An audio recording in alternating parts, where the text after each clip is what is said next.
fact that we would speak about the preservation of the Quran. I don't know if everybody's aware, but Jay has been extremely busy, so I'm very grateful for him to speak to me today. And what has happened basically within the last 2 weeks to a month within Islamic academia as a result of 2 statements or interviews that have been given by 2 top Muslim scholars and apologists. So I'm going to allow Jay, because my pronunciation is awful, to basically walk us through baby steps. And I'm going to ask there is no such thing as a stupid question, but I'll be there with them anyway. So Jay, over to you. Well, thanks, Kay. And listen, one of my best friends is right here. He doesn't know what's happened. He's just watching. So I'm going to explain it to him, and I'm going to explain to all of you who are watching there on the internet. So let me just explain, especially in the last 3 weeks. So we're talking from May 19th. On the 19th of May, one of the world's leading scholars, Dr. Shabir, considered to be by most probably their best debater. A good friend of mine, we've debated 6 times in the past. So we know each other well. The last time we debated was in 2014. Made a video for Ramadan, or during Ramadan, which he does every year at Ramadan. And on that video, it's just not a very long video, he made the statement that, yes, we do have a problem with the preservation of the Quran. There are differences in the Arabic Quran. Now, immediately you can see this is going to cause problems and ripples all over the Muslim world, because you don't make that kind of statement. But he lives in Toronto. He is a Westerner. He has his doctorate from Toronto University, and he is talking as an academic. As an academic, this is nothing new. This is not surprising. But to get on YouTube and make this kind of pronouncement was surprising. Now, what he did do, he quickly backed that up by saying, however, all of these differences, these qira'at are the readings. When you look at an Arabic phrase, if you look at it in Arabic, there's just the skeletal text. You have, I don't want to say 28, because no, you have about 22 letters that require dots. And every one of those dots above and below the line, there are 3 dots above, 2 dots below. If you have 1 dot above, it's a na. 2 dots above, it's a ta. 3 dots above, it's a tha. 1 dot below, it's a ba. 2 dots below, it's a ya. Can you see, if you don't have the dots, you could be 5 different letters, you don't know what you're looking at. So they had to put the dots in there, but those dots were only introduced into the Arabic around the early 8th century, late 8th century, were only canonized really the late 8th century, early 9th century. Remember, the Quran supposedly was created in the mid 7th century. So we're talking about 100 to 200 years later, they finally were able to read what they were looking at. So these, because the dots could be put in so many different fashions, there were many students and there were teachers, and there were 10 major teachers called readers who had each of them 2 narrators. So we're talking about 30 different individuals who then put these dots in different variations, and each one of their final corpuses was known as a qira'at, a whole derivation. Now, our good colleague, Kay, you know her, I know her really well, Hatun Tash has gone around the world and has collected 37, not even the 30, but 37. She's found another 7. We probably will find even more. Some say there may be as many as 95 out there. But certainly, she has 37 there in London that she has been able to collect. When she has just looked at 23 of them, now she's not doing this. She doesn't speak Arabic. She doesn't read Arabic. She has an entire team of Arabists all over the world who are helping her out.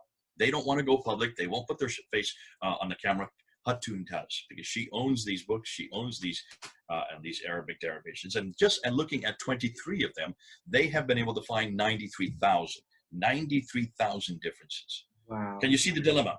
So when Shabir said this on May 19th, that yes, he had to admit to it, because this has now been discovered. This has been known for 1,000 years. This is nothing new. The academics have known this for 1,000 years. The scholars of Islam have always known this. They've known this since the 10th century. We're in the 21st century now. So this should not be a surprise to Muslims. But that's academia. I mean, you've heard this before, haven't you, Kay? Yeah. Okay, and you heard it from us. So that was on the May 19th. But what he did, and this is what he was very careful of, he said, when you look at all these, now he only said a few. There are only a few of them, is what he kept on saying. Well, there's not just a few. 93,000 is not a few. Mm-hmm. But what he did say is that none of these changes, these dots above and below the line, or the vowels, the dhamma, the kasra, the dhamma is the u sound, the kasra is the e sound, the fatha is the a sound. There's only 3 vowels. E. Any of those vowel sounds change the word as well. But he said none of these, the dots or the vowels, change any doctrine, change any belief, change any practice. Those are the 3 things. He kept reminding the audience. So what? So there's difference. But they all say the same thing. Nothing has been changed. Well, then I got on the really got up there and really confronted him on this. And I just gave 7 examples of where they do change the meaning. They do change the word. And in case one of them, chapter 98, verse 3, they changed the theology. Now, that was 2 weeks ago. Last week, then, was where everything got blown over. Because this very problem we introduced in 2016 when I was there at Speaker's Corner with Hatun. Hatun and I, at that time, Hatun only had 26 of these Qurans. Only. And she held them up. You've seen the video. You've seen the video as well. 26 we held up. Huge outcry by the Muslims that were there. One of those who was in the crowd was named Muhammad Hijab. Muhammad Hijab, since then, has become a celebrity in YouTube. He has a following of 227,000 that get his YouTubes every day, his videos every day. Subscribers, that's a huge number. He is a kingpin. He's at Speaker's Corner almost every Sunday. I was engaging with him for the last 3 years that I was there. He and I have had debates. In fact, when he and I debate, he can just stand on the ground, and he's 6'8", so his head's right next to mine, and I'm on the ladder. Nonetheless, he was in this crowd when we introduced those 26 videos. And I just put this up last week. You'll see them go up on Fander Films. You'll see that video I put up again. Already 50,000 people have watched it since just last week. Because this happened 4 years ago. Yeah. Come 4 years on to last week, to June 8th. June 8th, he asked Yasser Qadhi. So who is Yasser Qadhi? Dr. Yasser Qadhi, or Sheikh Yasser Qadhi, is probably considered here in America to be the, and most people would agree with this, that he is the most respected academic, Muslim academic living in the United States. He lives in Houston. He has his PhD from Yale University. And that was done 25 years ago. And he is all over the internet. He has his own channel. I think he has 336,000 subscribers on his own channel. So this is no floozy, but he is not a populist like Muhammad Hijab. We're talking about 2 different kinds of Muslims. Yasser Qadhi represents the academic side. So does Shabir Ali. On this side, the populists, these are the Muhammad Hijabs, these are the Adnan Rashids, these are the Mansour Ahmads, these are the Ahmad Didats, these are the Zakir Naiks. These are all the big names over here who have hundreds of thousands, millions of followers all over the world. They are the populist side of Islam. They represent 1.8 billion Muslims. On this side, the academics are all here in the United States. Yasser Qadhi is in Houston. Shabir Ali is in Toronto. Well, it's not the United States, but North America. And they represent, I would suggest, just 1% of all Muslims. They're here for a reason, and they cannot say what they say out. Well, they can, they do, and they are on the internet. They are loved in places like Europe, and they're loved in places like Australia and United States, and in many parts of Asia, but they're not loved necessarily in the Muslim world, because what they're saying is undermining what the guys and gals on this side are saying. And that's what happened last Monday. Last Monday, Muhammad Hijab, speaking for the populist, the orthodoxy of Islam, the radical, I would say, foundation of Islam on this side, was having an interview, an hour and 45-minute interview to this man on this side. Yeah.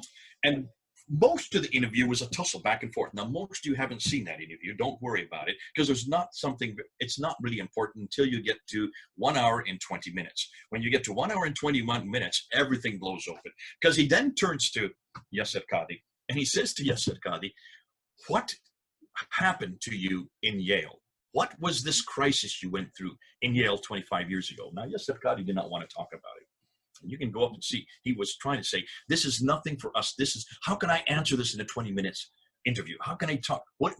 In fact, he said, earlier he had talked about, because this had been made public a number of weeks ago by one of, I think Hijab, I'm getting from what they said in the interview, one of his group there in London. They had gone public. And remember, Muhammad Hijab has lots of converts, and these converts all tend to be Europeans, and these convert Europeans are very radical, so radical that they are asking the very same questions which are normal to ask when you're a new convert. And he did not want them to be asking this. And he kept on saying, this is not something you should do in the open. This is not something that anybody who doesn't know much about Islam should be asking. This is for us, the ulama, to discuss. And we have been discussing this for 1,000 years. Al-Jazari, he referred to Al-Jazari. You remember, Al-Jazari died in 1429. We're talking about the 15th century that he died. He spent 30 years on just this question of Qira'at, and nobody really respects him for what he came out. He's written 90 books on this in the 15th century, and even today, people don't respect what he has said. So how can I, basically what Yasir Qadhi was saying, how can I come up in 20 minutes and answer this question? I can't answer this question. Yes, it was a crisis for me. So Hijab said, well, how do you resolve that crisis? He said, well, I just fell back on everything I had known. I just knew that the Quran is the word of God. And it was amazing to hear him say this. He just kind of went into a mantra. You know what a mantra is? It's just something you memorize. It's your little high.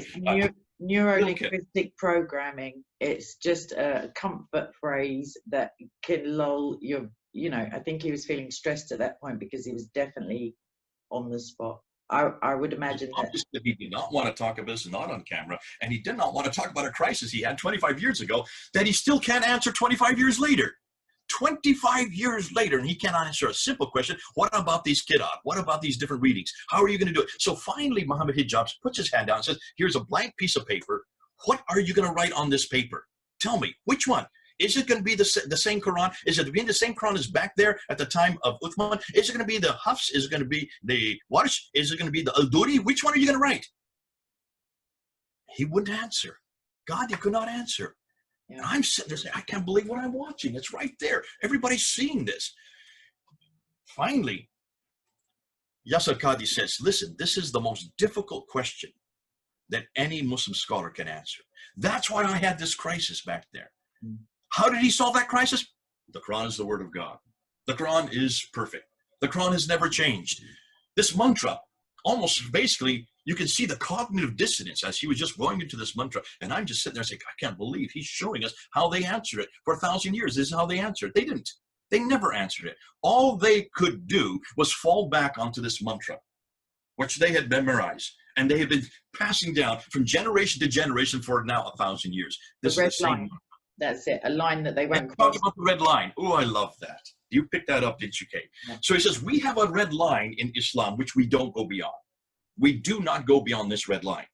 But the Western academics, they don't have a red line. They can ask any question they want. And that's what caused the crisis back there 25 years ago when he was at Yale University. And then he turned to Hijab and says, you in the East, and now he's talking about the West versus the East. Did you notice he made that distinction? You in the East over here, you in the East, you don't have to worry about these type of questions. We in the West have to worry about these kind of questions because we cannot walk away from this because we have colleagues who do not stop at that red line. We Muslims, we stop at that red line. We don't ask these type of questions. And I'm sitting there and thinking, my goodness, as a Christian, can you imagine us having a red line like that? Well, are there any your salvation with fear and trembling? It doesn't say anything about a red line.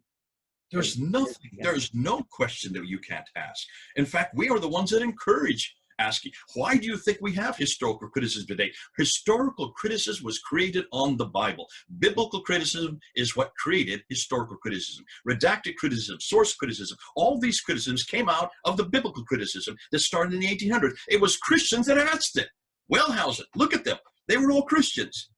Islam has never asked these questions. And we were watching this happen just a week ago. This is what was fascinating as I watched this. These 25 minutes that he was interviewing him.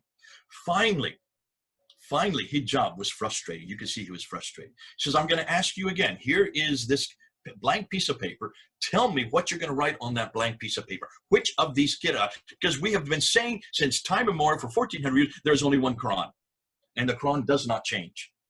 It is preserved because the Quran makes that claim in chapter 15, verse 9 of the Quran. The Quran makes the claim that it's eternal in chapter 85, verse 22. It's in the Quran itself. They have to obey what the Quran says. You can't criticize this because the Quran itself makes this claim. So I'm giving the piece of paper to you again. What are you going to write on that piece of paper? Yasir Qadhi finally admitted after 25 minutes, every one of them is correct. All 37 of them are correct. But not unique. So correct, and you can almost see the air just fall away from his shoulders. Finally, he had been forced to say what he did not want to say, which means there is no one Quran. Exactly. There is no unique Quran. What an admission 1 week ago. Now, because of this, this is what was lovely. This went immediately up onto Al-Qadhi's site. It went immediately up onto Hijab. Muhammad Hijab's site. So both Qadhi and after Hijab. After editing, I would say. actually. They went up and they put the whole 1 hour and 45 minutes up onto both their sites. They stayed up there. We were notified about this. I was found out about it on Tuesday. By that time, Islam Critique already have 3 minutes of it. Just he only put up 3 minutes of it. He was the first to put his up.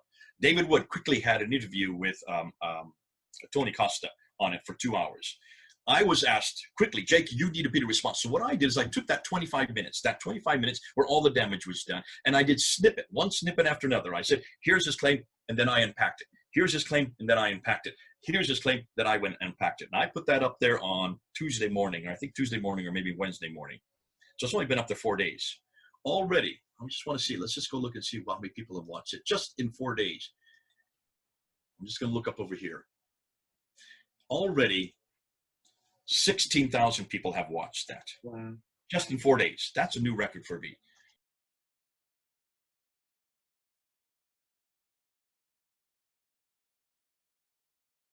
6 minutes long. I've just gone and unpacked each thing he said. Now, because of that, that got all to all the Muslim quarters. And what was fascinating is what then happened on Saturday, yesterday. Yesterday, Al-Fadi, myself, and Hatun. See, the Hatun is one that blew this all open back in 2016. We wanted her especially just to honor her and say, listen, look what you have done. Look what you have created. This is terrific. I mean, you give credit to Hatun. She is the one that saw the problems. She was the one that had the tenacity. She was the one that went and collected all these Qurans. She was the one that went public with them. She was the one that would go from mosque to mosque to mosque. She's been in 400 mosques now, taking these Qurans with her and just showing them to the imams. Some of whom have now left Islam and come to Christ because of this material. Oh, this is called Polemics. I can't say any more than that. I'm not permitted to say any more than that because I can't tell you who they are, because they will be harassed and killed by Muslims if they find out. But this was done in 2016. We're 4 years later. Now what has happened? While we were online yesterday, we were only on for 1 hour unpacking this, the three of us. While that was happening, we were told that Muhammad Hijab had now censored that 25 minutes out of his I couldn't believe it. I'm sure it's a coincidence. Yeah. Go up to Muhammad Hijab's site, just write in YouTube Muhammad Hijab, look and see what he's done. He has censored it. He has taken out the last 29 minutes. Just stopped it there before this question was asked. Yeah. You can't do that today in the 21st century. Don't people realize that that's admitting fault? But he is getting such a backlash against it, and all from people on the right. He has kept his up there. He's not averse, though, as we know from Christian Prince, etc., to just a little bit of manipulation of videos and audio. So I think it shows. Hey, this is when everybody's talking about it, when you have hundreds of thousands of people who are referring to it, to actually do something at that stage, to almost a week later or 5 days later. But Yasser Qadhi is over here. Remember, I'm talking about the two different camps. The populists, how do they deal with this kind of criticism? Well, they either kill you, or they harass you, or they burn the material, or, as you saw in Cairo in 1924, they sink it into the Nile. Now, in the 21st century, they just censor it. Can you see? Whenever Muslims on this side, this is the populist side, this is the majority of Muslims, whenever they come up against something against their Quran, they try to shut you down. Yeah. And that's what this side has done for 1400 years. Yasser Qadhi doesn't live in that world. He lives in our world.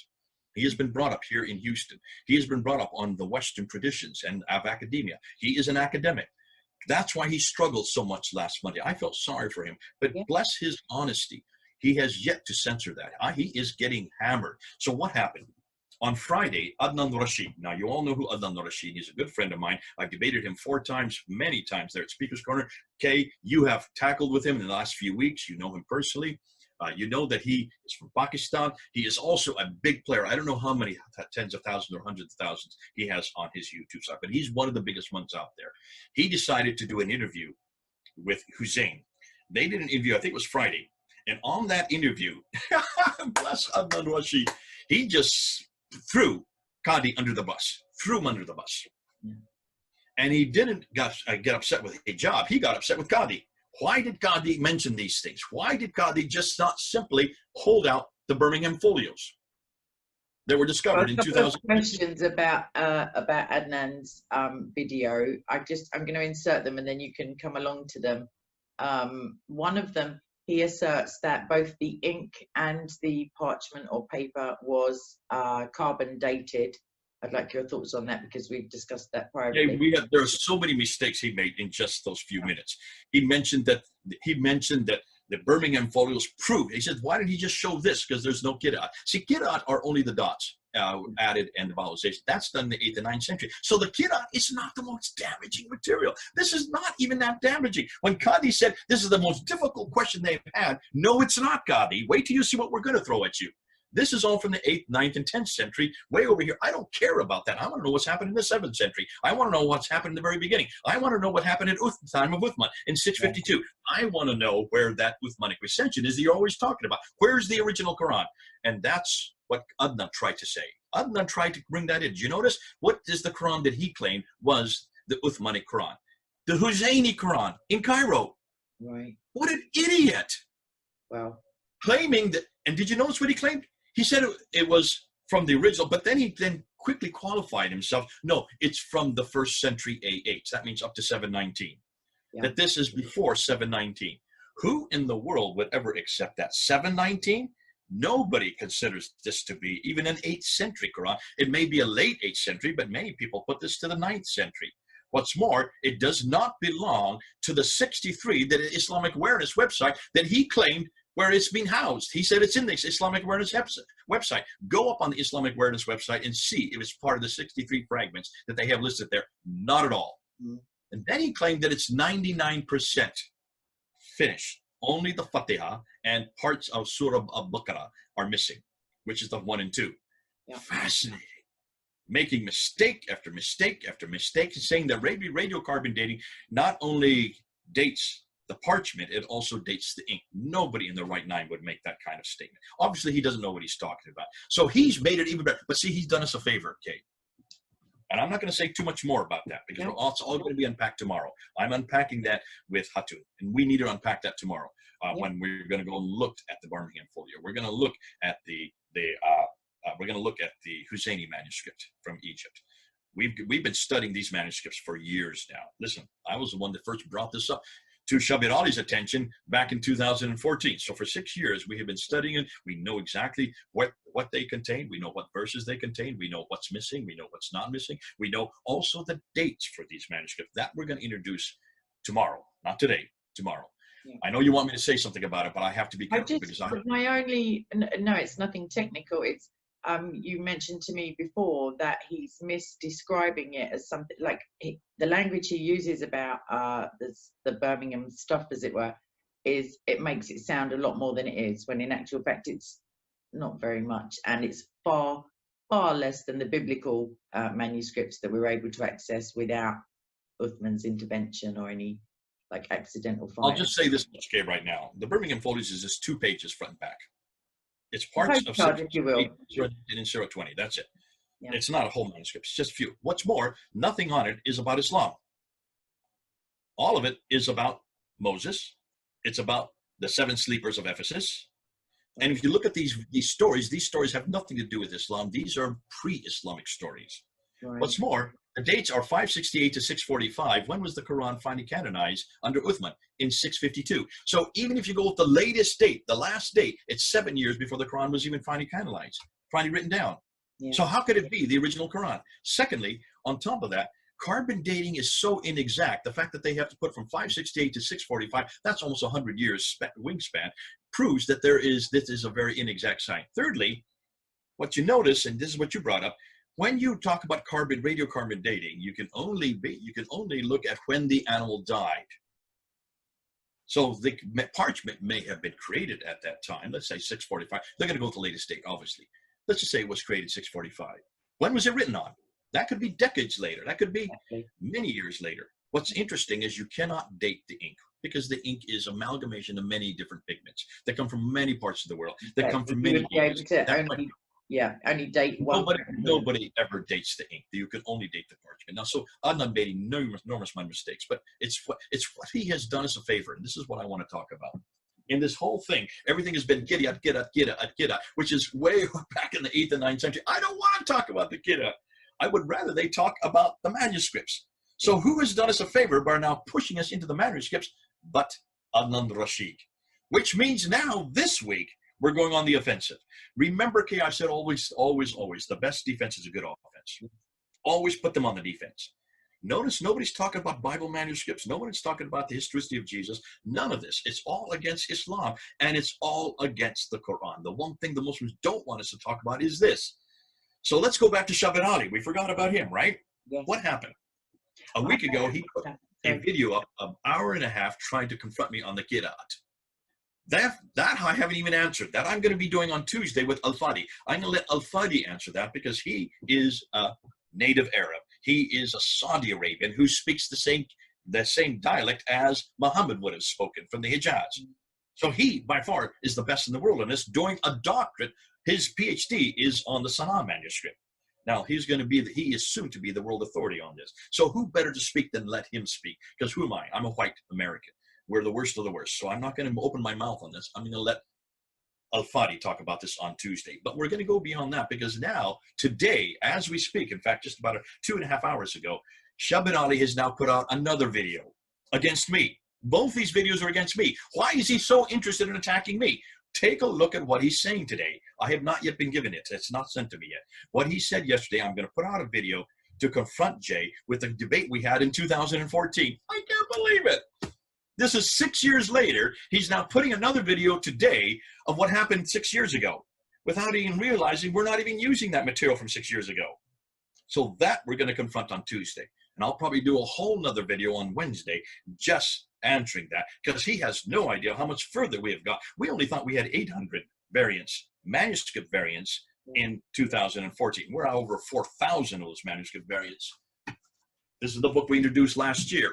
A new book is coming out just this month from Daniel Brubaker. Yes. We're going to introduce a whole new set of variants. And see what Shabbat Ali doesn't realize, he has helped us to get the discussion away from the Qur'an back to the 7th century, back now to the manuscripts, which is what we've been waiting for them to do, because that is the material Qadi has not answered. That is the material Yasser Qadi has not looked at. When he thinks that the Qur'an is the most difficult question, wait till he finds out what we're going to introduce this week.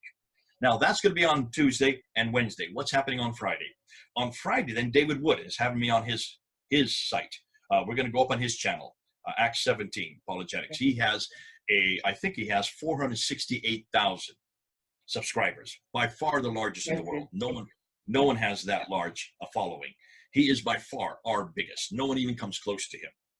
He and I are going to unpack everything that's happened in the last 2 weeks. So we're going to look at the Qur'an, we're going to look at the Ahruf, we're going to be looking at the Razm. The Razm is the one I want to get to. The Razm is what Dan Brubaker's. This is the mother lode. This is where the rubber hits the road. This is what's going to destroy the Quran. Because these are the earliest manuscripts. This has nothing to do with dots. This has nothing to do with vowels. This has to do with the skeletal text. And the skeletal text does not at all jive with the Quran. And that's why we need to thank God for Adnan Rashid, thank God for Yasser Qadi, thank God for Muhammad Hijab, thank God for Shabbat Ali. All these guys have done us a favor. They have basically opened up a huge crack in Islam.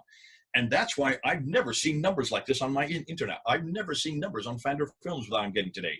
I'm just breaking records, right, left, and center, because everybody wants to hear this. Yes. Listen, we didn't even open this up. We didn't even introduce this. This was all introduced by Shabbat Ali and Muhammad Hijab. Two different men from two different corridors. Over on this side, Muhammad Hijab, Adnan Rashid, Mansour Ahmed, all of them on this side. On this side, you have two scholars who are fighting for their lives, not their physical lives. I'm talking about for their careers. Please, God, it doesn't come to that. Yeah. No, I think it's fighting for their career, because this is going to be horrendous for Yasser Qadi from here on out. How many mosques is he going to be invited to? I don't know. I can't say. How many mosques has Shabbat Ali going to be invited to? I don't know. I can't say. I feel sorry for these two men, because the red line has now been breached. That red line that Yasser Qadi says we cannot go beyond, we have gone beyond. And we have done it in a big way since June 8th. Now we're in June 14th. We're going to see what happens. Pray for us. This is going to be an amazing week. We're going to be taking every one of these claims, and we're going to keep our eye to the grindstone, because there are going to be many more videos put up there. attacking us, confronting us, trying to, because we've got now, I think we really do have Islam in a corner. I've never seen it this easy for me. I've never seen it this exciting. I've never seen this many admissions, and I've never seen Muslims starting to censor themselves. Since when do you censor in an interview of 25 minutes midway through the week? Why do you do that? Unless, of course, you don't have answers. This is going to cause huge disillusionment. I've got a question. Sorry. Okay, let me finish. You notice what this is all? This is all to do with polemics. Have you noticed everything we're doing in these 2 weeks is polemics? How many Christians have you heard saying polemics don't work? How many Christians have you heard saying, why are you wasting your time on polemics? This is not Christ-like. This is exactly what Christ did. It is biblical. Temple. This is what Paul did in Laodicea, Cappadocia, Berea, there in Ephesus. This is exactly what he did in Mars Hill. This is exactly what he did in the lecture hall of Tyrannus for 2 years in Acts 19. We're doing the same thing Paul did. We're doing the same thing Jesus Christ did. And now what they did in the first century, we're doing in the 21st century. That's why we're just following in the steps. And the people that are really taking this to the Muslims are David Wood, Sam Shamoun, myself, Islam Critiqued, I can't give you his name, Mel from Sneakers Corner, Hatun Tash from DCCI, Al Fadi from Sira International. We are the ones that are really taking and confronting Islam head on. And everything we're doing is going back to the very beginning. We're going back to the 7th century. We're not wasting our time in the 8th and 9th century anymore. We're going back to the 7th century, the very beginning. And we're asking the questions that these Muslims should have been asking for 1,400 years and refuse to do so. Then this is going to be exciting. Stay with us. We'll see what happens in the next week. Excellent. My last, I guess it's just a point actually, Ron. So I picked up a lot that Qadi kept repeating that the regular Muslim just needs to know this, which in and of itself is an admission that there are withheld pieces of information. The other thing I want to said 2 or 3 times, this is not for the regular Muslim. They do not need to know this. This is for the scholars only. And if you want to understand it, don't ask me here. I can't answer in 20 minutes. Take my class. Take my class. How many times do you say take my class? In other words, you're going to have to come to my quarters in behind closed doors where no one else is listening. And I'm going to teach you what that red line is, and you're not to go beyond. Because if he can't even answer that in a 25-minute 25 years as well. It's not like he's an unintelligent man. My other reflection. Why would you want to take his class if he can't even answer in front of the camera? So what's the purpose of taking his class? Yeah. To me, that is a poor type of advertisement. In fact, that's a known goal. He's just basically shut himself. If you want people to take your class, answer the question so they know that you do have an answer for it. I don't want to take his class if he doesn't have, if he has no answer for it. The last thing, I guess, my reflection is that I think potentially this, the fact that prior to 2016, I genuinely believed that the regular Muslim who Qadi was speaking of really genuinely believed there was only one Quran. It was an exact replica everywhere. I guess I would say this is potentially one of the biggest hoaxes of all time. Like, I don't know of another centuries old basically lie or inadmission or a withholding of the truth that has been so readily believed. And whilst it appears to have been scrutinized, in fact, the Islamic scholarship and academia have actually just been coming up to a point and saying no further. Like, whereas we know that I don't think 2016 had much to do with it. I think everything has blown open in the last week. 2016, if you go up on my Founder Films, look and see how many people watched that video that we put up in 2016. 5,000, 6,000 at the most. Yeah. How many people have watched when I redid it? I put the video right up again last week. Let's see how many have watched it. Because 47,000. Because now there's an admission. In the last 2 weeks. In the last 2 weeks, 47,000 people have watched the video that hardly anybody watched from 2016 for 4 years. In 4 years, only 6,000 watched. In 2 weeks, 47,000. The exact same video. Yeah. Why is it suddenly interesting now, important now? It's because of what happened last week. Exactly. Because of that admission that you were, in fact, correct in the first place. So I've watched countless videos with Hatun challenging specific Muslims. Can you just read this? Can you just read this? Clearly, they're not the same. The pronunciation is different. 1,000 people, 2,000 people have watched. And their appeal to authority, that fallacy of, well, you know, this person says this, and therefore it is true, and particularly Muhammad, it just doesn't work, as you say, because Qadi is a part of normal academia, not theological academia only. So whereas in the West, obviously you're encouraged to ask questions, even if you can't find an answer to them. You must sincerely and genuinely look at the problem that's presented, even if it's not from your fellow. Hey, welcome to Judeo-Christian and Christian world. We are the ones from the very beginning have always said, please attack our Bible, attack the Lord Jesus Christ. We have never, ever claimed that anybody will be killed or harassed. We don't censor anybody. Yeah. For 2,000 years, Jesus has been attacked, especially in the last 200 years. We do not kill people who attack Jesus. We do not put them in prison for if they attack our Bible. We encourage them to do so. And the reason why we encourage them to do so, because we do not have a red line. There's nothing in the Bible says that the Bible says that you must kill somebody for what they say. Yet all over the Muslim world, there are two laws that you must not pass. There are two things that you must not say. It is a capital offense if you confront the Quran and if you confront Muhammad. Am I correct? It's called the 295C law. Yeah. It's in every Muslim country. It has now been passed. It is being used now in Pakistan. Those are the two things you can't confront. What are the two things we're confronting right now here in the West? One book and one man, the book and the man, the book and the man. The things that I've been saying for almost 40 years. We've got to get our focus on the book and the man. Confront the book and model by the man. If you confront the Quran and you confront Muhammad, you destroyed Islam. What do you think we're now doing? And you see why this is causing such a furore in Muslim circles in just 1 week? Because there is no response when we're asking something as simple as the Qur'an. That is not the most difficult question. What we're going to induce this week is much more difficult than what they were inducing last week. So this is the beauty of Christianity. And Yasser Qadhi is living in our world. He's living in the Western world, where that is the tradition that all our universities have dealt with and have been working with. That you have to answer that good question. Every religion has to go through that test. Every religious book has to go through that test. Every religious man who claims to be a historical figure has to go through the historical test. Jesus is the only one that's passed it. The Bible is the only one that's come through it. Only Jesus and the Bible have passed every test. Further, finally, we're asking that same questions of the Quran and Muhammad. And can you see how they are screaming and hollering?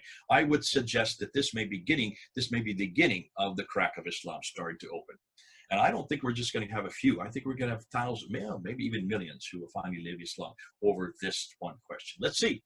Mark my words. June 14th, 2020. Let's see what happens even the next year. Brilliant.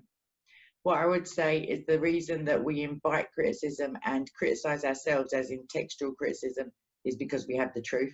I would just put it as simply as that. The truth cannot be diluted or weakened by examination. It can only become more true. That's not a linguistic. Hammer it as much as you want, it will always remain the truth. Thank you so much. God bless you. And we destroy all false arguments and lofty opinions that set themselves up against the knowledge of the true God. So that is biblical. That is a justification for polemics. Nobody wants to, you haven't finished the verse. Continue the rest of the verse. Oh, and we take every argument and make it obedient to Jesus Christ. We've got to bring them. We've got to bring them home to Jesus. With me, Jay, and rather than pre-recorded, this time we're going to live stream. So fingers crossed. Could somebody in the live chat please let me know that you can hear me or see me, if that's all right? I'm going to assume that that was a resounding yes. And I'm going to assume that I'm not going to bother introducing Jay, because if you're here, then you know who he is. But he tells me there's lots of new stuff and it's quite fast-paced, the narrative of the preservation of the Quran. So I'm going to hand him over to speak, and I'm just going to jump in with some silly questions at some stage. Then we're going to have hopefully Rob Christian come along. We're going to ask some questions to Jay that I've been given in advance. Also, then you've got the opportunity to type question in capital letters with your question, and potentially a call in at the end. So stay tuned and listen to Jay. Jay? Okay, thanks, Kay. This has been a fascinating roller coaster to 2020. 2020, I think most people will remember for the COVID and the pandemic.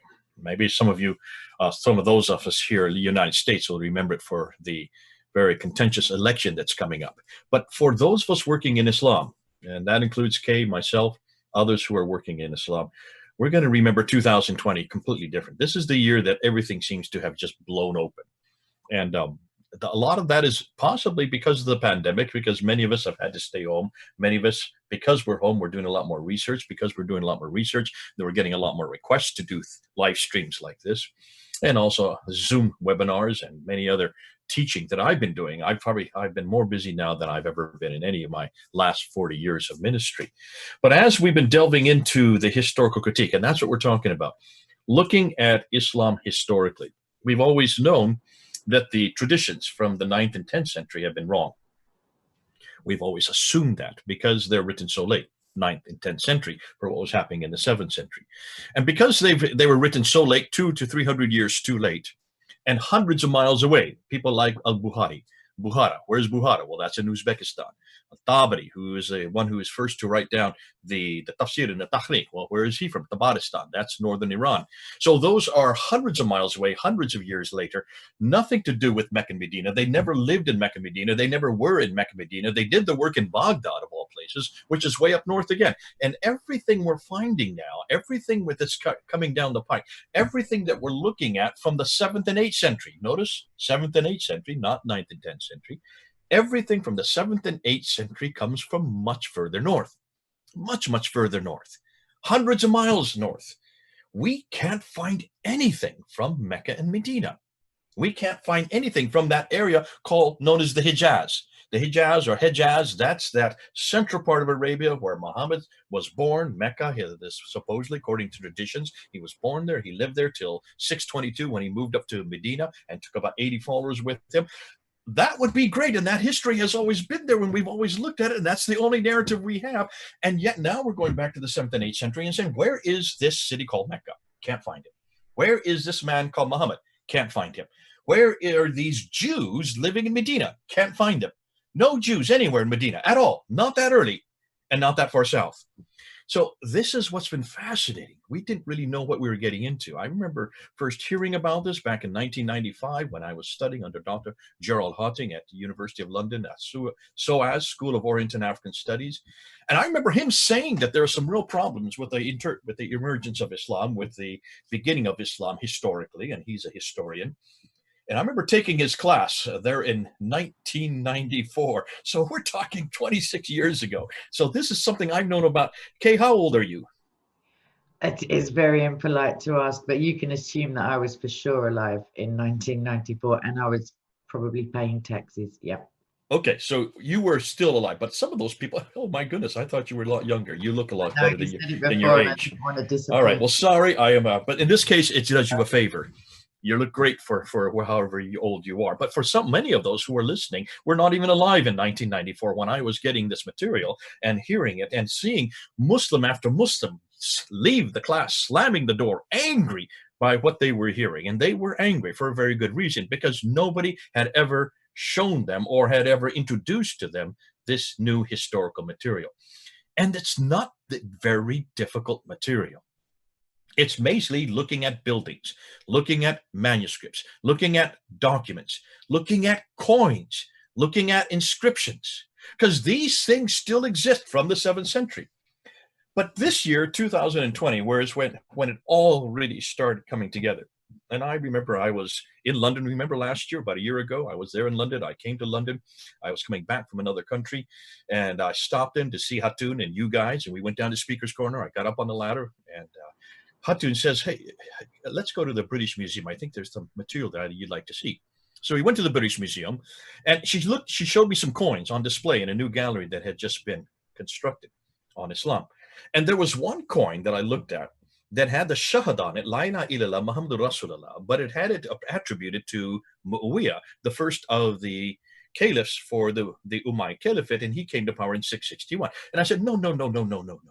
You can't have the Shahada. You can't have any reference to Muhammad that early. That's 30 years too early. I'm sure they got that wrong. So I remember coming back to the United States, and I started looking in numismatic journals, and I started looking up, and I started finding suddenly a whole treasure trove of coins. The great thing about coins, Kate, is that coins don't disintegrate. They don't deteriorate. They're pristine. They're as good today as the day they were minted.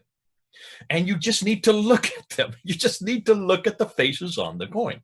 And there is the coin of Muawiyah. And there's no La ilaha illallah Muhammadur Rasulullah on any of his coins. Now, he was the first of the great caliphates, what we have always thought was Islamic. We've always known the Umayyads as the Islamic caliphate. He was one that destroyed the Caliph Ali, the adopted brother, son of Muhammad. So we've been told by the traditions, right? What's the tradition tell us? But fascinating enough, as I started looking at these coins and I started making video after video after video, putting them up on Fander Films, I started getting all these emails coming in from numismatists. Now, numismatists on numismatics is the study of coins. So these were experts in coins who had these coins themselves. They already knew about these coins. They had already been studying these coins. A few of them even had them in their collection. And they said, we have always been curious about these early Islamic coins, because when we look at them, there's nothing Islamic about them. There's nothing Islamic on any of these coins. And yet these are coins from 620, from 630, from 640, from 650, up until 661 when Muawiyah comes into power. And he is a big caliph. And so he mints his own coins with his name on it. And he has a picture of Khosrau on the back. And he has two different sets of coins. You has over here in the West, which is up in Syria. This is Syria, where he was headquartered. Those coins are either gold soliduses or they're copper coins. Over in the East, which is the Sassanid area, which is the Persian area, those coins are in silver, or tin. And so two completely different genre of coins, which makes sense because the Sassanians always use tin and silver, and the Byzantines use gold and they use copper. But when he looked at these coins, these no longer were Byzantine coins. These were now Arab coins. Now they're in Arabic. The language is Arabic. And the Arabic does, and one of the things about coins, what you always do whenever you come to power as a leader or as a caliph or as a king, the first thing you do is you mint new coins. Why? Because you're now the man on the block. You're the one that wants to introduce yourself. You don't have radio. You don't have television. You don't have newspapers. What do you have? You have coins. Why? Because everybody touches coins. Everybody has to use them for their commerce. So you quickly go to the different mints, and you go to the mints there in Syria, and we see the mints there. They're all there. You can see where the mints are. These are well known in the 7th century. This is not something that is not historical. It is absolutely historical. We can know the names of the mints. We know where they're located. They're all in what is today Lebanon, Syria. And they start minting coins, and they put their image on it, and they always put either their name or they put a religious icon to show what religion you belong to. And then they always put the name of the mint, and they always put the denomination of the coin. Fascinating. Now, listen, I'm not an expert. At this point, because at some stage, as far as I'm not an expert on coins, although I do collect them, but just for sure not Arab ones or 7th century. But I'd assumed that Islamic caliphate coins would have no image on them because of the prohibition, or because of the Hadith or the stories, the images. Exactly. Yet so these all have images. Yeah. That's the first problem. These have images. Islam does not allow images, right? So we've been told. Who was the one that told us that there's no permission for images? The imams, the scholars. The Islamic traditions. Yeah. It's the traditions that tell us that. It's the sirah, it's the tafsir, it's the tahriq, it's the hadith that tell us that. These are the Islamic traditions that tell us everything about how Islam began. And on there, they're very clear that no images are permitted at all. This is anathema in Islam. Yet all these coins have images. And all these coins are Arabic. Yeah, you can't have any angels coming in if you've got any pictures or puppies or bells, I think. All this is something that you're now, and everything you're going to quote from me, Kay, comes from the 9th and 10th century.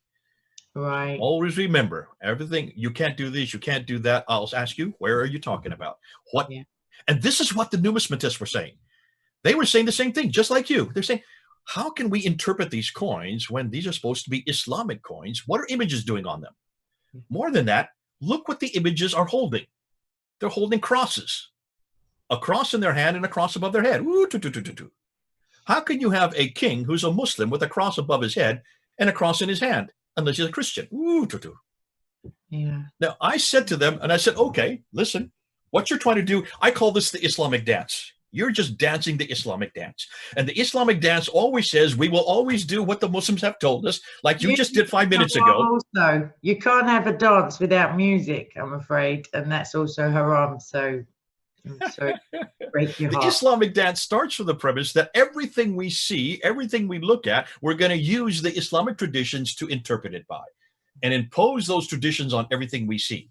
So I said to them, hold on a minute, you're numismatists, you have these coins in your possession, you're historians, because numismatics, the whole reason you're doing this is because you're looking at the history of these different ages. You've got these Islamic coins, and then you're saying these are Islamic coins, but there's nothing Islamic about them. Yeah. There's Christian coins is what you're looking at. These are Christian coins with images of people, both of which are anathema in Islam. Yeah. What's more, have you noticed that there's no reference to anything Islam? There's no reference to the Shahada, La ilaha illallah Muhammadur Rasulullah. There's no reference to Muhammad on them. There's no reference to any of the word Mecca, or there's no reference to anything of that is Quranic that we can see. There's no reference to any people called Muslims, and there's no reference to any religion called Islam on any of these coins. Those are the things that these coins should be replete with, because when you mint coins, you introduce not only yourself, you also introduce everything that's important about you. You introduce your religion, number one. We don't do that today. But back in the 7th century and the 6th and all those centuries, that was the most important thing. You represented a god or a religion or some type of ism, So that's why you would expect the coins to be replete with these references. Nothing. So I said, forget about the traditions. Don't even use the tradition more. Now look at the coins anew. Just look at the coins without asking what the Islamic traditions are saying. Go ahead. Could a possible explanation be that Muhammad's fiscal policy was more of a take rather than a dish out kind of economy, so that the coins that came into circulation were purloined or stolen, basically? Okay, absolutely. And that could be well true, except that these coins are being minted in 620, 630, 640. These are not old coins. These are brand new coins with the dates on them. More than that, they also have the images of their rulers on them. And we can't find any of them that have Abu Bakr's name on them, that have Umar's name on them, nothing with Uthman's name on them, and nothing with Ali's name on them, to say nothing of Muhammad. The first 4 caliphs, we can't find any reference, not even on the inscriptions, on the rock inscriptions. These guys just don't exist anywhere historically. The only thing we know about Abu Bakr, Umar, Uthman, and Ali comes from the traditions. And I'm going to put one more caveat. Which traditions? They're all from the Abbasid era. They're all from 749 and later. That's hugely significant. You're going to see why. And I'm just putting up a big video tonight that goes through all of this. I just did a 3-hour lecture yesterday. I've whittled it down to around 2 hours. That's going to go up on Fander Films. This is going to blow everything out. This is going to be kind of I call it the quest. I've done 5 lectures on Qs. I call them the Q lectures. One is the Qibla. The next one was the coins. The third one was the Qiraat. Then there was the Qurans. Now was the quest. All beginning with Q. I know I can't spell right, so coin sounds like a Q to me, so we'll go ahead and call it a Q. But these are the 5 Q lectures. And so this was the last one. It's now going up tonight. It's going to do all of this that you're just asking. What are we going to do with the 7th century? Where is this quest for this religion called Islam, the quest for this man called Muhammad? Where is he? We can't find him. And that's what's fascinating to me. When you go back to history and starting with the coins, just look at the coins. Then you will see, KK, we're getting a completely different paradigm, a completely different idea, a completely different model of what was happening in the 7th century. And it is not pretty for Islam at all. It seems to me that some reverse engineering may have taken place, some romanticizing, some outright, I can't use that word, fabrication, and for sure innovation. But I guess it's very similar to people writing in the 12th century about King Arthur. If you just went by the writings, you would assume it all happened in England as it's described, or in Wales. So yeah, and it gets embellished with the process. Yeah, and for this reason, if you want to ask why is it that there was even a religion called Islam created, you got to ask what and who were the ones that created it, and what was their agenda. And when you ask and look and see what their agenda was, everything has to do with politics. It is absolutely political, and it's not just political vis-a-vis theology. It's political and theological, because it's a politics that attacks Byzantine Christianity. Therefore, you have a theology that attacks everything that's important to us as Christians. And that's why almost when the man who finally does introduce the Islamic coins, the first to do so of the monarch in 692, when he introduces the Shahada, there in 691 and 692, when he builds the Dome of the Rock, there in 691, 692, and when he also introduces the Caliphal protocols, in all 3 of those different genres, building, coin, and parchment, in every case, The Shahada is introduced, but then look and see what else is introduced. All these references that are attacking Jesus, his divinity, the Trinity, his sonship, and his begettedness. Those 5 areas of his attack. They're all there on the Dome of the Rock. They're also there on the coins, and they're also there on the protocols. Fascinating. So what's going on here? This is the first rejection of everything that has to do with our Lord and Savior. Why? Because it's Byzantine Christianity is the major superpower. There were no Sassanids anymore. The Persians were no longer an entity. They had already been destroyed. The only other power that existed was the Byzantine Christianity. That's why they that's why he built the Dome of the Rock in Jerusalem. Why didn't he build it in Damascus, where he lived? Why did he build it in Mecca? Well, there was no Mecca at that time. We can't find any reference to Mecca. Mecca did not exist that early. The city itself did not exist. There may have been a hamlet there, but there was no place called Mecca. It was not given a name, and there certainly was no sanctuary there, and there was no Kaaba there that early in 692. That when he puts that coin in there, when he introduces that coin in 692, Justinian II, who is the Byzantine emperor, goes to war with him, against him. And so what does he do? Abdul Malik then introduces a brand new coin in 693, and that coin has his image on it. There he is, holding a huge sword. This is an act of war with the Shahada around him, saying now that's his thumbing his note at the Byzantines. And because of that, he then basically created an entire new rebellious movement, a political movement, which was also theological. You're right, it is theological because everybody was theological back then. And then he introduces finally that, but then he takes his image off and introduces a brand new coin in 696. And that coin now has no image. And from that time on, from 696, there are no images on any coins. So that whole problem of iconoclasm that you just brought up actually does not get introduced till 696. I was thinking yesterday, I was talking to somebody about a similar topic or related topic, but we were talking about the political parallels and pondering reasons as to why Islam seems pretty similar to maybe Marxism or communism, with the kind of baseline. There's no tiered hierarchy of, there's just the caliph, and then there's everyone goes by the same Sharia apparently. And I thought to myself that potentially, if you take it as a man-made religion, it was looking back toward the Jews rather than the Christians because of the eventual denigration of Christ and the anti-Christian denial of the divinity of Christ. But that's the most similar. Can I just say something in respect to that idea of hierarchy? I would suggest it's just the opposite, Kay. Islam is very hierarchical. So you have Allah at the top, all right, and you have Muhammad underneath him. Then you have what we know as the Khalif. The Khalif would be the one that comes under that. Then you have the ulama. Who are the ulama? They're the religious scholars. Yeah, but you under still the ulama, the two top tiers, you no longer have, other than the. Then you have the ummah underneath. But the ummah do not, and that's why if you look at almost all the historical records, it's the ulama and it's the Khalif who control everything. Then you have the ummah, which are the believers, but that don't stop there, under which are the al-kitab. And then under the al-kitab are the kafiyas, which are the unbelievers, the pagans, the idolaters. So we're even in that hierarchy as well. We're higher up than the pagans, but we're just underneath the ummah. So we're not part of the ummah. But it's that hierarchy at the top where everything is under control. And that's why it's been fascinating. Now has been upgraded in the host is now including unlimited. That's it, just click OK. Okay, so when this has been fascinating, because when you even see what Uthman did, what Uthman supposedly did, whoever this Uthman is, that we can't find, is it now understandable why we can't find any manuscript from his period?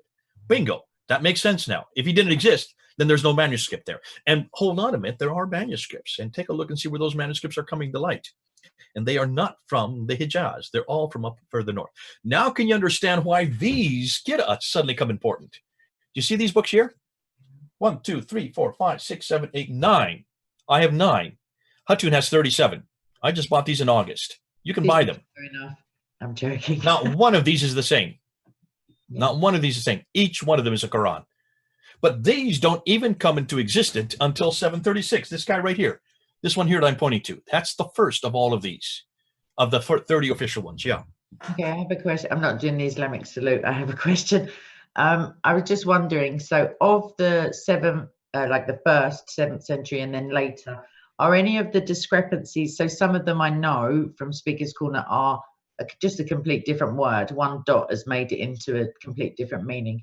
but are any of the meanings theologically significant? Are there any? Absolutely, absolutely. Just take these two right here. These two right here.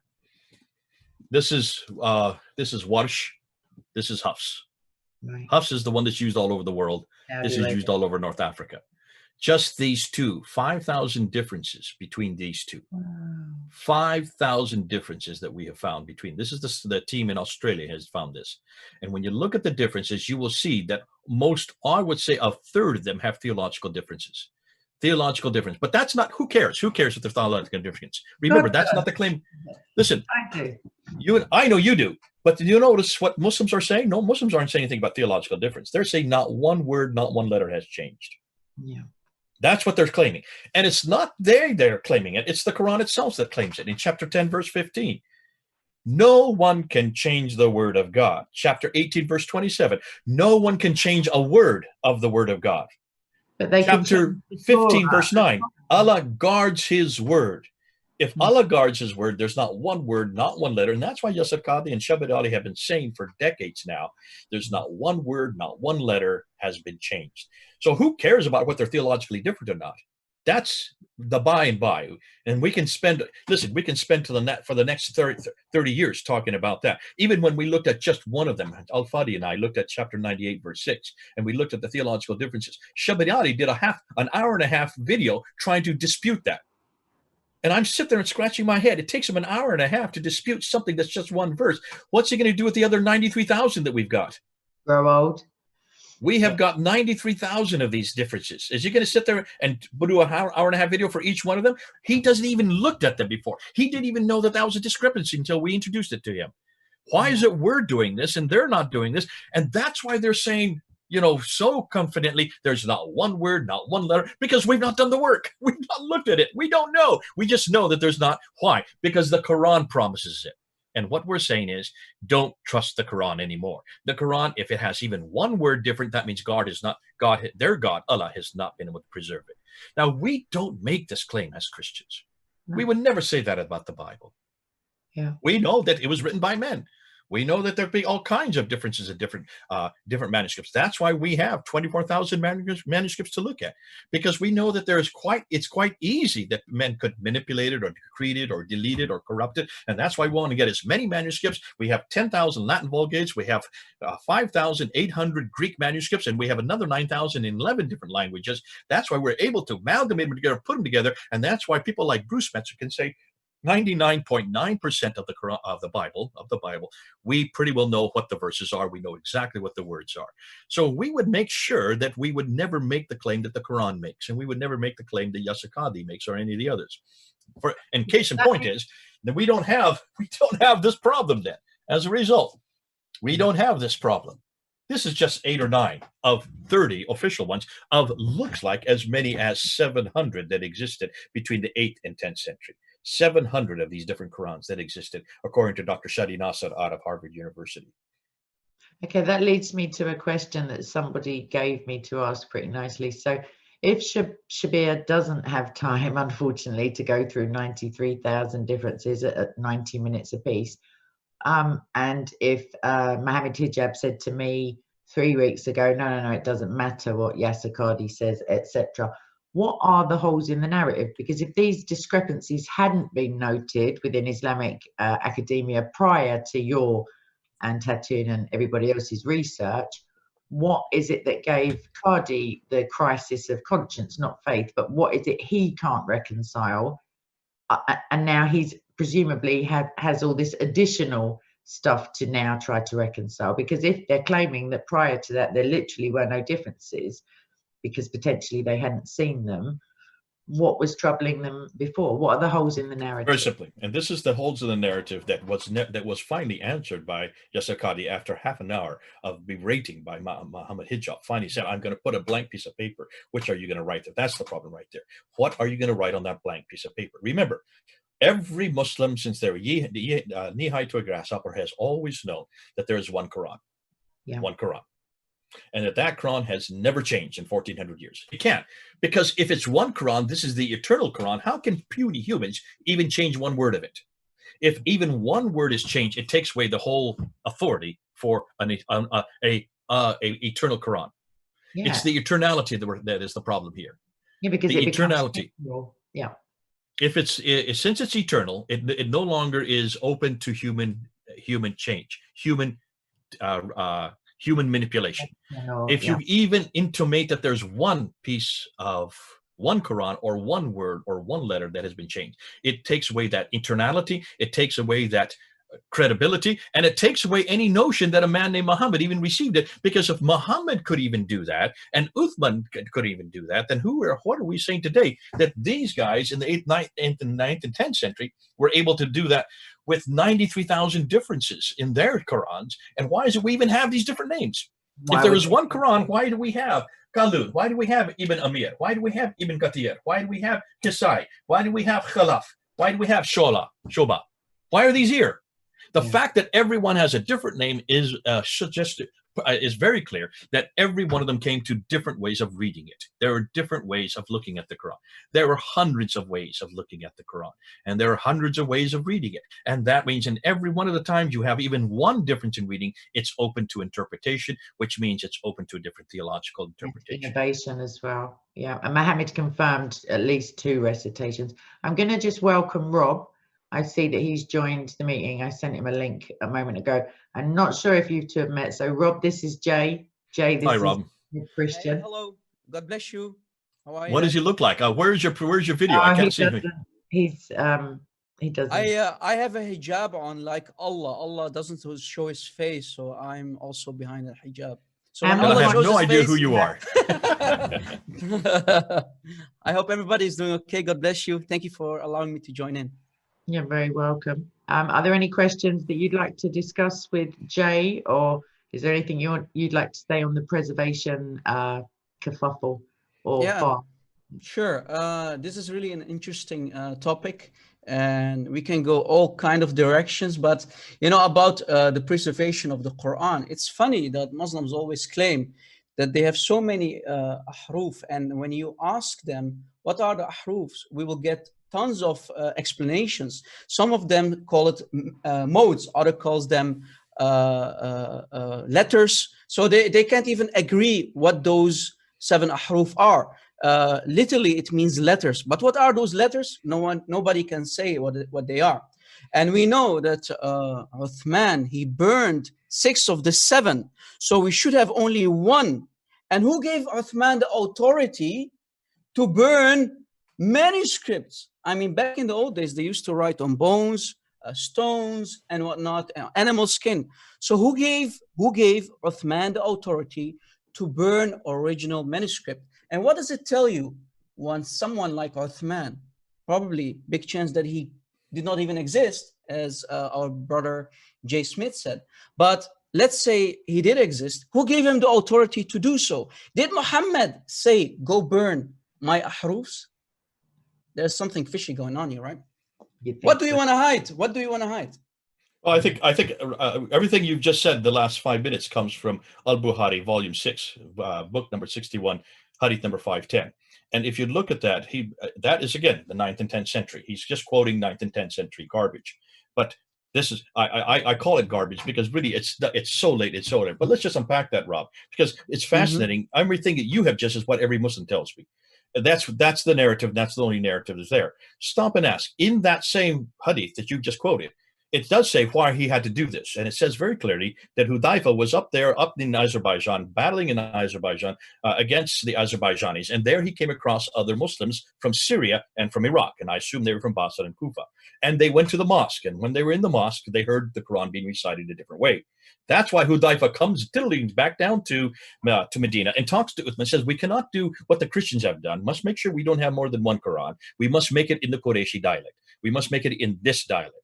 And therefore eradicate all the other dialects. So that's the reason why he had to do that, because there was a multiplicity of Qurans being recited there at the Battle of Azerbaijan. That he does by getting Zayd ibn Thabit to come and write it out, and then he gets 3 others to help him, Alas, Zubair, and Hisham. Take a look at who Alas, Zubair, and Hisham are. Do you know who they are? They are not the ones who Muhammad told them to go to. No, so who are they?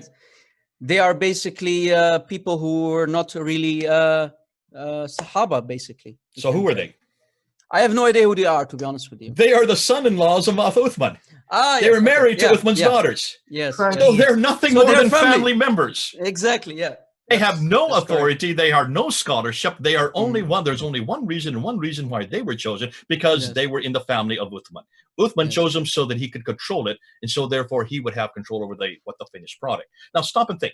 That finished product then was sent to 5 cities. It was sent to Yathrib, it was sent to Mecca, it was sent to Basra, it was sent to Kufa, and it was sent way up to Damascus. So those are the 5 cities. And with every one of those copies of this Quran that was then produced by Zayd ibn Thabit, there was a reader that went with each one of them. Why did the readers go? To make sure that only that Qurayshi Quran would be the sole Quran. That's the only Quran that would exist, right?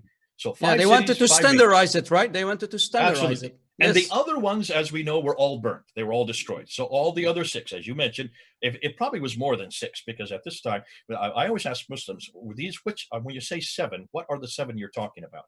They say, well, it's the 7 that Muhammad received from Jibril. I say, give me the names. And they start reciting. Guess what they recite? They start reciting Ibn Kathir. They start reciting Nafi. They start reciting Kisai. They start Asim. They start reciting these 7 of the Qira'at that were introduced in the 8th century. Have you noticed? Much too late, right? Why is it too late? What are their dates? Is it replicated It's again? 8th and 9th century. 8th and 9th century, right? So that's not right Uthmanic. It's not Uthmanic. These are the one they always recite. I say, what are the 7 ahruf that you're talking about? And they say Nafi, Ibn Kathir, Ibn Abu Amir, Ibn Amir, Asim, Hamza, and Al-Qasai. Those are them. They always, and this is the same thing. Have you noticed? Yasir Qadi also recited these 7. Shabir Ali also recited these 7. I said, you cannot use these 7. These 7 don't even begin to appear until 736. Muhammad died in 632. This is 100 years later, and they continue up until 905. That's almost 300 years later. That's so the these guys didn't to be even live in the specific. same century as Muhammad. They didn't even come from the same area. Look at them. When you look at those 7, 5 of them come from Kufa, Basra, and Damascus. Only 2 of them come from the Hijaz. They don't live in the same century. They don't live in the same city. They're hundreds of miles away, and they're hundreds of years distance. No one's looking at the dates. No one's looking at a timeline. And I said, you guys are so confused. You're so confused because you haven't done the study we're doing.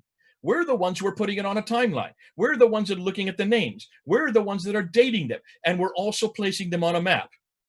And until you do that, stop confusing the world, saying that these are the 7 that Muhammad received, or these are the 7 that Muhammad knew. Because 5 of those 7 come not from where Muhammad lived. They come from those other cities where Uthman burned and destroyed them because they were corrupted. So how could Muhammad have even known of these dialects, since he never was in those areas? He never learned those languages. He would have never known those dialects. He would never even know what they were. How could he therefore then repeat them and recite them in the 7 different languages when they don't even come into existence as far as in the Islamic world until the 8th century? Because those cities were not under Islamic control.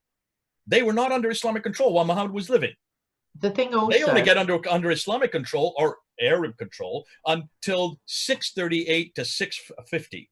That is 20 to 30 years after Muhammad died, 15 to 20 years after Muhammad died. So you can see this makes no sense historically. This makes no sense when you put it on a timeline. This makes no sense theologically, and it makes no sense absolutely because when you talk about, as you just said, Rob, they don't even know how to identify. They don't even know how to define it. You talk to every Muslim, you get every Muslim's different opinion. But when you talk to Yasir Qadi, he says very clearly that the ahruf are these original 7, and the Qira'at are the ones that come in the 8th, 9th, and 10th century. When he doesn't realize those original 7 are the same, the ones that he quotes from the 8th century. And that's the only thing they've got. But here's even more damaging, Rob. Listen to this. Those 7 that were chosen, okay, these 7 that I'm just talking about here. So these guys right here, these 7. Who chose them? Exactly. Ibn Mujahid. When did he choose them? 936. That's the 10th century. Much too late. 300 years. Much too late. But hold on a minute. Who chose these guys over here? Because you notice, Hafs is not in these 7. You notice that? Yes. Warsh is not in these 7. But they become the best known. These are the most important ones. These are the readers. Hafs and Warsh are not here. Where are they? They're over here. They're in the other, these are the other 14. Okay? These are the 14. Each one is chosen. Who chose these? His name is Al-Shatibi. When did he die? 1388. Ooh, Wow. 1388. That's the 14th century. That's 700 years later. Hold on a minute. We've got these guys down here. We've got another 3 readers and another 6 transmitters, which makes 9. Who chose these guys? His name is Al-Jazari. When did he do that? 1429. That is the 15th century. So it takes them, that's 800 years after Muhammad. It takes them 800 years to get all 30 together. All 30 that we use as known as the authoritative Qira'at, the now 30 Qira'at, are not chosen until the 15th century. That is 800 years after Muhammad. Now, why haven't we been told this before? I didn't know this before June. I didn't know this before Yasser Qadi went public about it. I think that's potentially the problem. I think there wasn't a piece of paper big enough for him to write every single version on. So maybe you now see why Shadi Nata says, don't ask me this question. We don't talk about this in public. This is not something you must be filming me about. Come and take my class. I would like to know if anybody took his class, if Yasser Qadi ever explained what I just explained to you. I don't know of one Muslim that has put that on a timeline, that has asked the question we're asking today. And that is, you cannot have these readings that Muhammad knew about that were only being introduced and only being chosen 800 years after the fact. Exactly. You cannot get away with that. Yeah. And you've got to be honest, Muslims, and stop lying to us, because this lie has gone on and on and on. No wonder Muhammad Jahijab had to ask him that question. And that's why it took him it took him half an hour when he finally put his hand out there and he said for the second time, okay, what are you going to write? Are you going to write Qalun? Is it going to be Hafs? Is it going to be what? Is it going to be Ibn Kathir? Whose Quran is going to be on this? And what was Yasser Qadi's final response? I think after 25 minutes? Correct. They're all the Quran, all of them. All 30 of them are the Quran. All 30 are now the Quran. Now remember, that means you take a little bit of this, you take a little bit of that, you mix it around, and you finally get the Quran. That's the Quran he was saying. He had no idea that we have been studying these 30 Qurans, and we have found 93,000 differences just between 23 of them.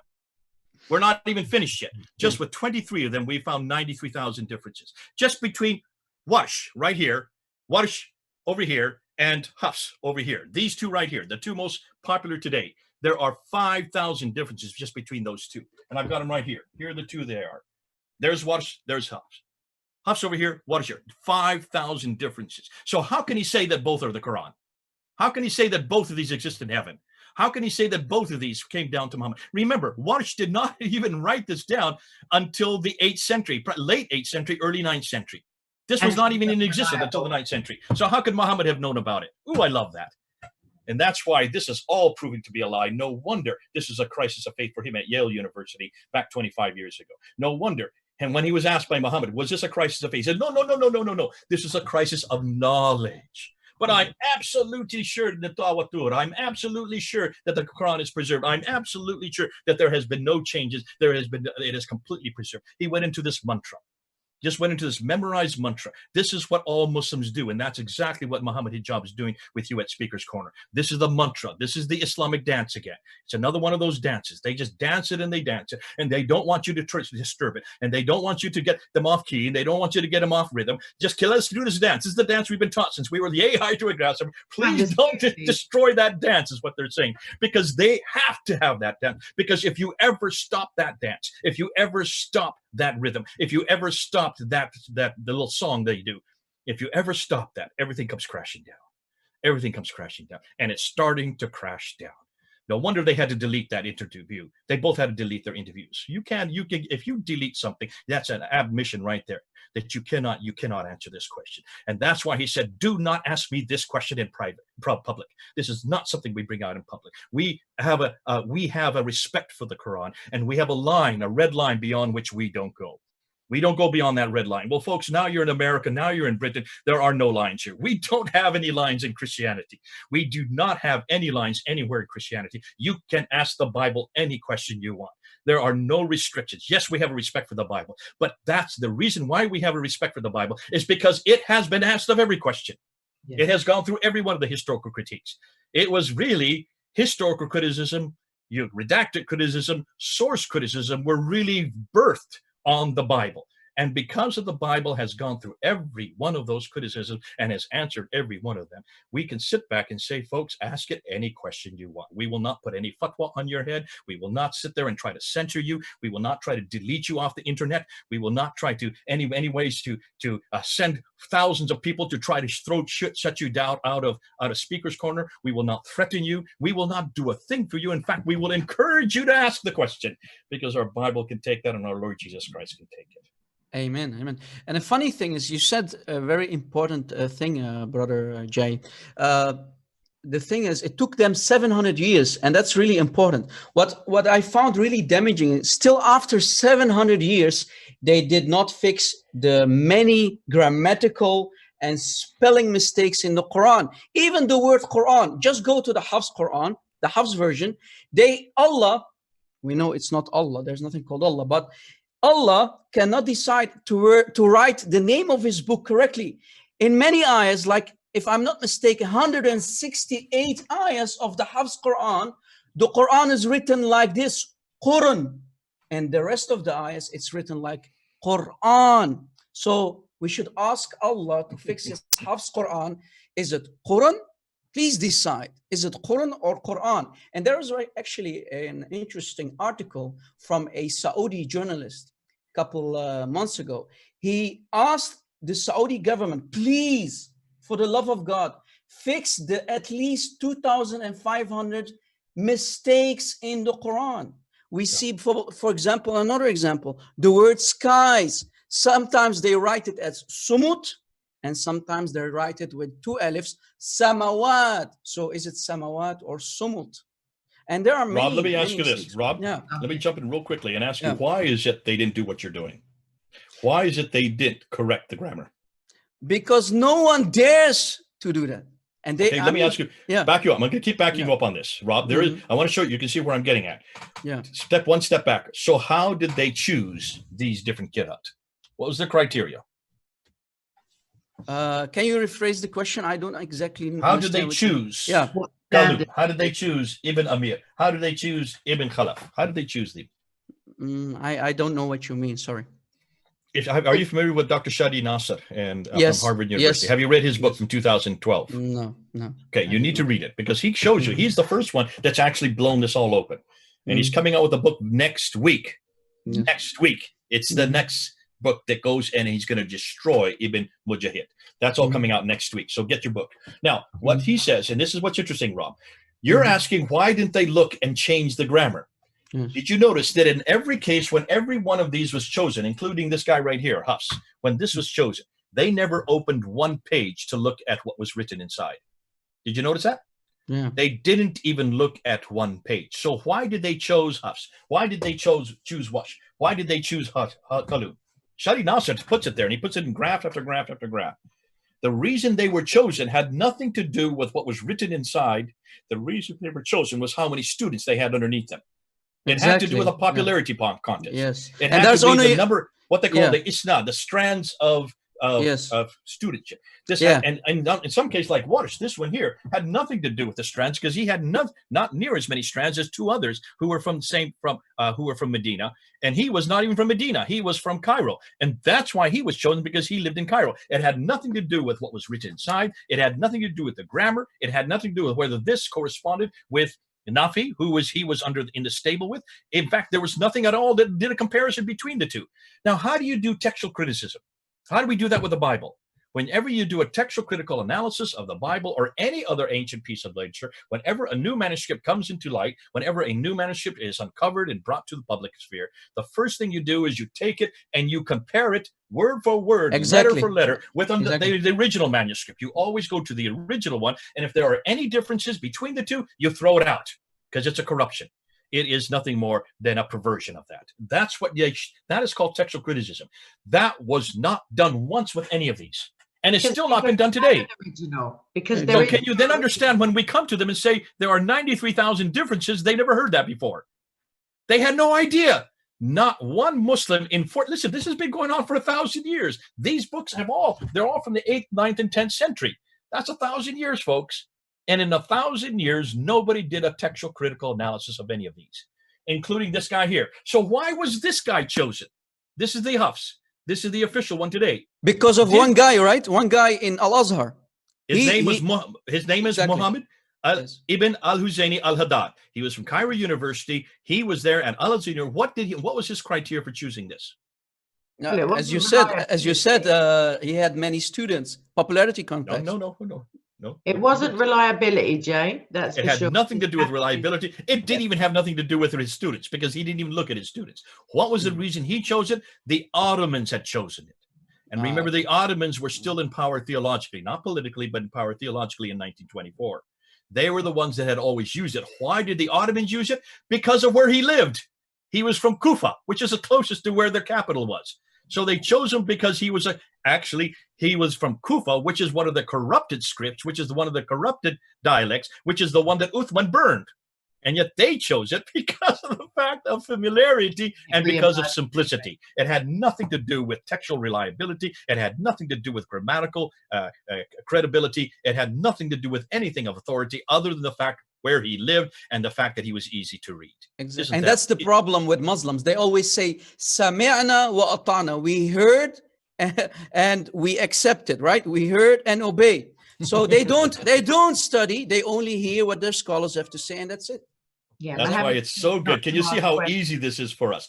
All of this stuff I'm telling you that I've only learned since June. It's only taken 4 months because of people like Shadi Nasser and people others who have actually unpacked it and who have actually gone through and looked at the original sources. And that's why it is so easy. None of you guys are so lucky. Listen, when I started this work 40 years ago, I had nothing that this good. We had nothing that was this visual. We had nothing that was this simple. We had nothing that actually anybody, all the people that I'm teaching, they don't know a word of Arabic. And they don't have to. You don't have to know a word of Arabic to understand textual criticism. You don't have to know a word of Arabic to look at a coin. You don't have to look at a word of Arabic to realize what a coin is saying and what an inscription is saying. You don't have to know a word of Arabic to know any of this, to realize that Islam has not done its homework. And now we're hammering it, and it looks like the Achilles heel of Islam is historical criticism. And here's the great thing about it. Everything Rob and Kay, the three of us have been talking about today. Have you noticed? Everything we've been talking about is as neutral as you can get. There's nothing hatred about what we're saying. There's nothing Islamophobic about what we're saying. This is straight textual criticism. This is straight historical criticism. This is called redacted criticism. This is called source criticism. Going back to the sources for every one of these texts, going back and seeing what has been redacted back.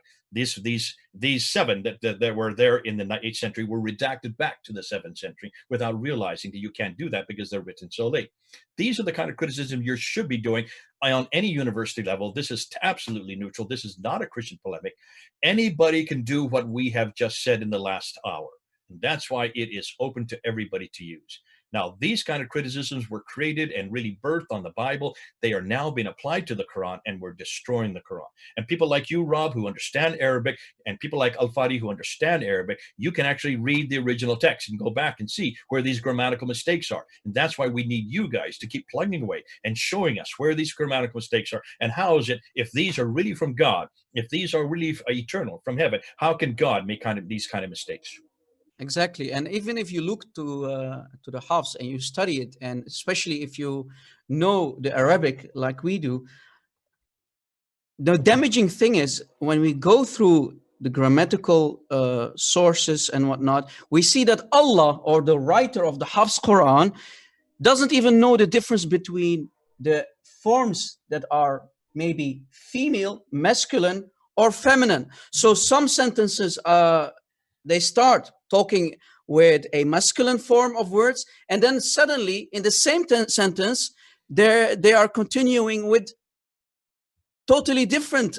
So you start with masculine and then you continue with feminine, and also the other way around. So also the sentences, the ayahs in the Quran don't add up, because in Arabic language, especially in the Semitic language, there are words that are feminine or masculine. So the writer of the Quran, the one who wrote the Hafs Quran, doesn't even know difference between feminine and masculine. And those are only a couple of things that we can talk about. We didn't even discuss the historical disasters in the Hafs Quran, stuff like, or examples like Haman, who lived actually in Persia, not in Egypt, because if we go to the Quran, we see that the Pharaoh is commanding Haman to build him a tower. But wait a second, Haman lived in Persia. He had nothing to do with Egypt, or let alone with Pharaoh. So, and these are a couple of things that should allow any Muslim to think.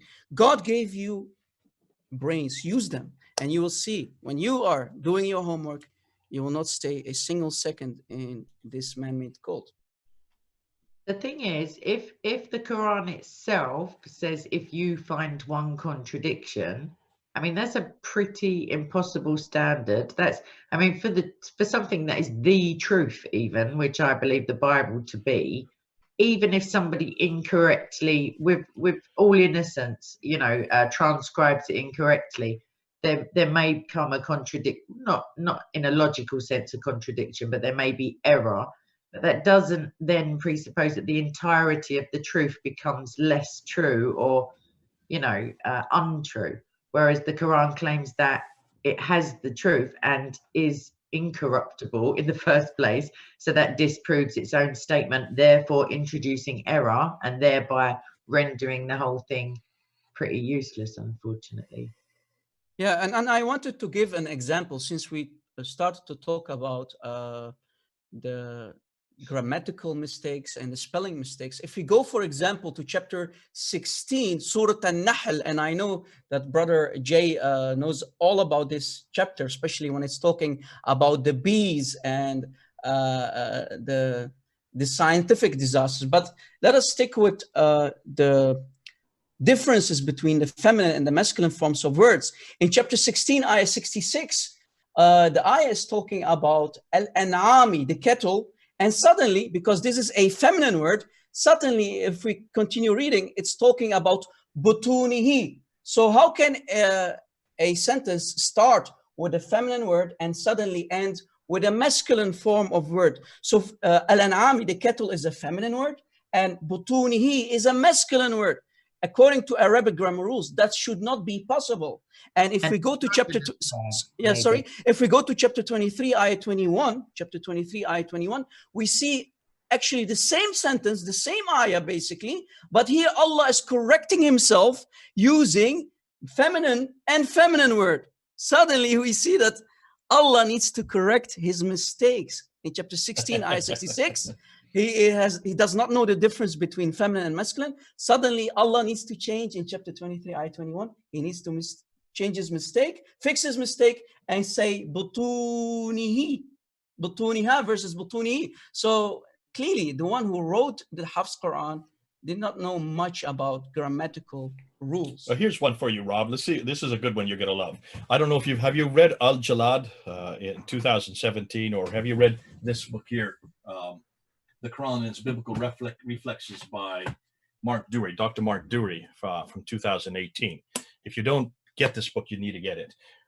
This is what he has found. Both Jalad, who has done his doctoral thesis on this material, has looked at the Arabic in the Quran. And in the Quran, you'll notice that it has a ta marbuta, which is the at sound at the end of the letter of the word. And you have the alif maksura, which would be the ah sound, like the S shape at the end of the word. And then you have the alif, which is the as, the alif, the D word, the definite article, which is all right through the Quran. Those three do not exist in any Arabic from the central part of Arabia in the 7th century. Are you aware of that? The alif, yes. The ta marbuta, the alif maksura do not exist in any Arabic from Central Arabia. Guess where they come from? Persian. No, they're not Persian. They're not Persian. They're not Persian. They're actually Nabatean Aramaic. Aramaic. This is from Nabatean Aramaic. This is Aramaic from the Nabatean, from what is today Jordan, where it comes from Petra. And this Arabic that is in the Quran is only found on the inscriptions, in rock inscriptions, in the Petran area, which is 600 miles further north. So that's really damaging. Yeah, not only that, it gets even worse than that. It gets even worse than that. Guess what else they have found? So the inscriptions that are there in Mecca and Medina and the Hijaz, what kind of Arabic do they use down there? This is where Muhammad lived in the 7th century. No. Sabaic Arabic, which comes from the Yemen. The Sabaic Arabic, here's one of the ironies. The Sabaic Arabic does not have the ta marbuta. Shouldn't it be Quraishi? Shouldn't it be Quraishi? There is no such thing as a Quraishi dialect. The Quraishi dialect we now know is coming from Cyrus, it's the name for the Jews. They use the name Quraysh, which is much further north. That is from what is today Iraq. But look at the Sabaic Arabic that did exist. The Sabaic Arabic did have dots and did have vowels. Ooh, Wow. If Muhammad had received the Quran from Mecca or Medina, he would have used Sabaic Arabic. Uthman would have written it in Sabaic Arabic. There is no such thing as an Uthmanic dialect. That didn't even exist in the 7th century. It would have been the Sabaic dialect, and there would have not been any problems with the Qira'at. We would not have had any Qira'ats. Exactly. So what you're None of saying, this would have been existed because they had already had the dots and vowels. They used the wrong Arabic. They used a very nascent form of Arabic that was coming out of Arabic Aramaic, that was coming out of Aramaic way up north, and that proves that whoever wrote the Quran, the original Quran, lived up there and did not live in the Hijaz. Ooh, I love it. Sorry, are you Exactly. saying the original person who didn't live above his throne and just popped down every while to hear the president? That's outrageous, Jay. This has just come out since 2018. And for an Arab Muslim, I mean, for an Arabic-speaking Muslim, you need to know this, Rob. This is great stuff because this is right up your alley. Because you can say it much more authoritatively than I can say it. Because coming from an Arab speaker, you will understand that the significance of these are all for these are all the last letters of a word. Yeah, no, I This got is that. they have these certain what they call grammatical functions because you cannot have an aleph at the very end, so you have to have this S shape instead. So that's why these are things that are only unique to Aramaic. They are not at all in existence in the 7th century that far south, proving that everything we now know about Islam comes from up north and none of it comes from the south. Yeah, funny thing that you mentioned the Aramaic. I'm also an Aramaic speaker, and even the word Quran is not an Arabic word. The Quran is an Aramaic word. Let me give you an example. Quryono or Quryana depends on the dialect, if it's Eastern or Western Aramaic dialect. It's Quryono or Quryanat Faulus Shliho. That means the message or the book of the Apostle Paul. Did you catch it? Quryono, Quryana at Faulus Shliho. Faulus means Paul, Paulus, right? Bolus in the Arabic. So even the word Quran is borrowed from the Aramaic, and this is damaging. I mean, Rob, you need to read this book. I highly recommend you get it. It's called The Quran and Its Biblical Reflexes by Dr. Mark Dewey. Now, Dr. Mark Dewey has 2 different doctorates. He has a doctorate in linguistics. That's why he's such a great linguist. And he also has a doctorate in Islamics. So he both knows Islam and linguistics. And I've never seen anybody that understands the problems, the grammatical difficulties and the difficulties with the Arabic as much as he does. It's only been out 2 years. Go get it. Put it in your library and read it, and then start using it because it is such easy material to use. exactly. Maybe everybody here should check it out. Yes, but you can understand since you know Aramaic. Yeah. That's Right. Listen, I'm going to have to go. I can't stay much longer because I've got another live stream coming up. For people in the live chat, if you want to type out a question for either Jay or Rob or myself, but I'm nothing to do with Arabic, or there may be chances for a quick call in if you want to catch Jay before he goes up. I think we'll probably only go for another maybe 20 minutes or so, depending on I can go for about another 10 minutes.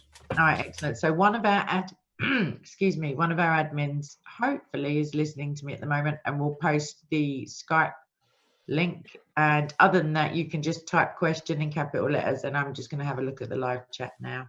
So in the meantime, Rob, what was your live stream on today? What were you speaking about earlier without wanting to bore you, like to repeat yourself? well. I started actually yesterday, and I continued with refuting the Muslim apologist of today. And the funny thing is, and Jays knows this very well, Muslims, especially the Muslim apologist with the standard holes in the narrative, they've become so desperate, it's unbelievable. I caught a Muslim, and it seems that he's one of the best Muslim apologists out there.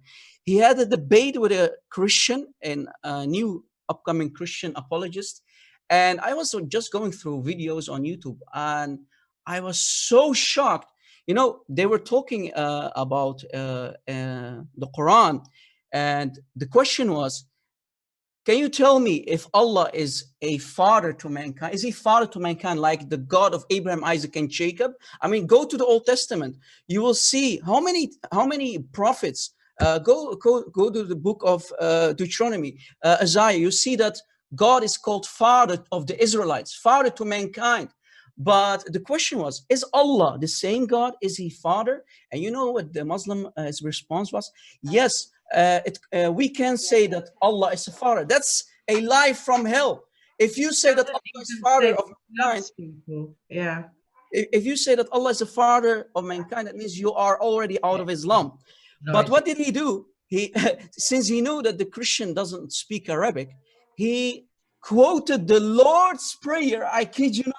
He quoted the Lord's Prayer that Jesus gave to us in the New Testament, and he said, this is a hadith from the mouth of Muhammad. But wait, I, as an Arabic speaker, when I see something like that, I will catch you and I will refute you. So he used the Lord's Prayer. He was quoting the Lord's Prayer in the Arabic, and the first sentence starts like this: Abana alladhi fis samawat, our Father who art in heaven.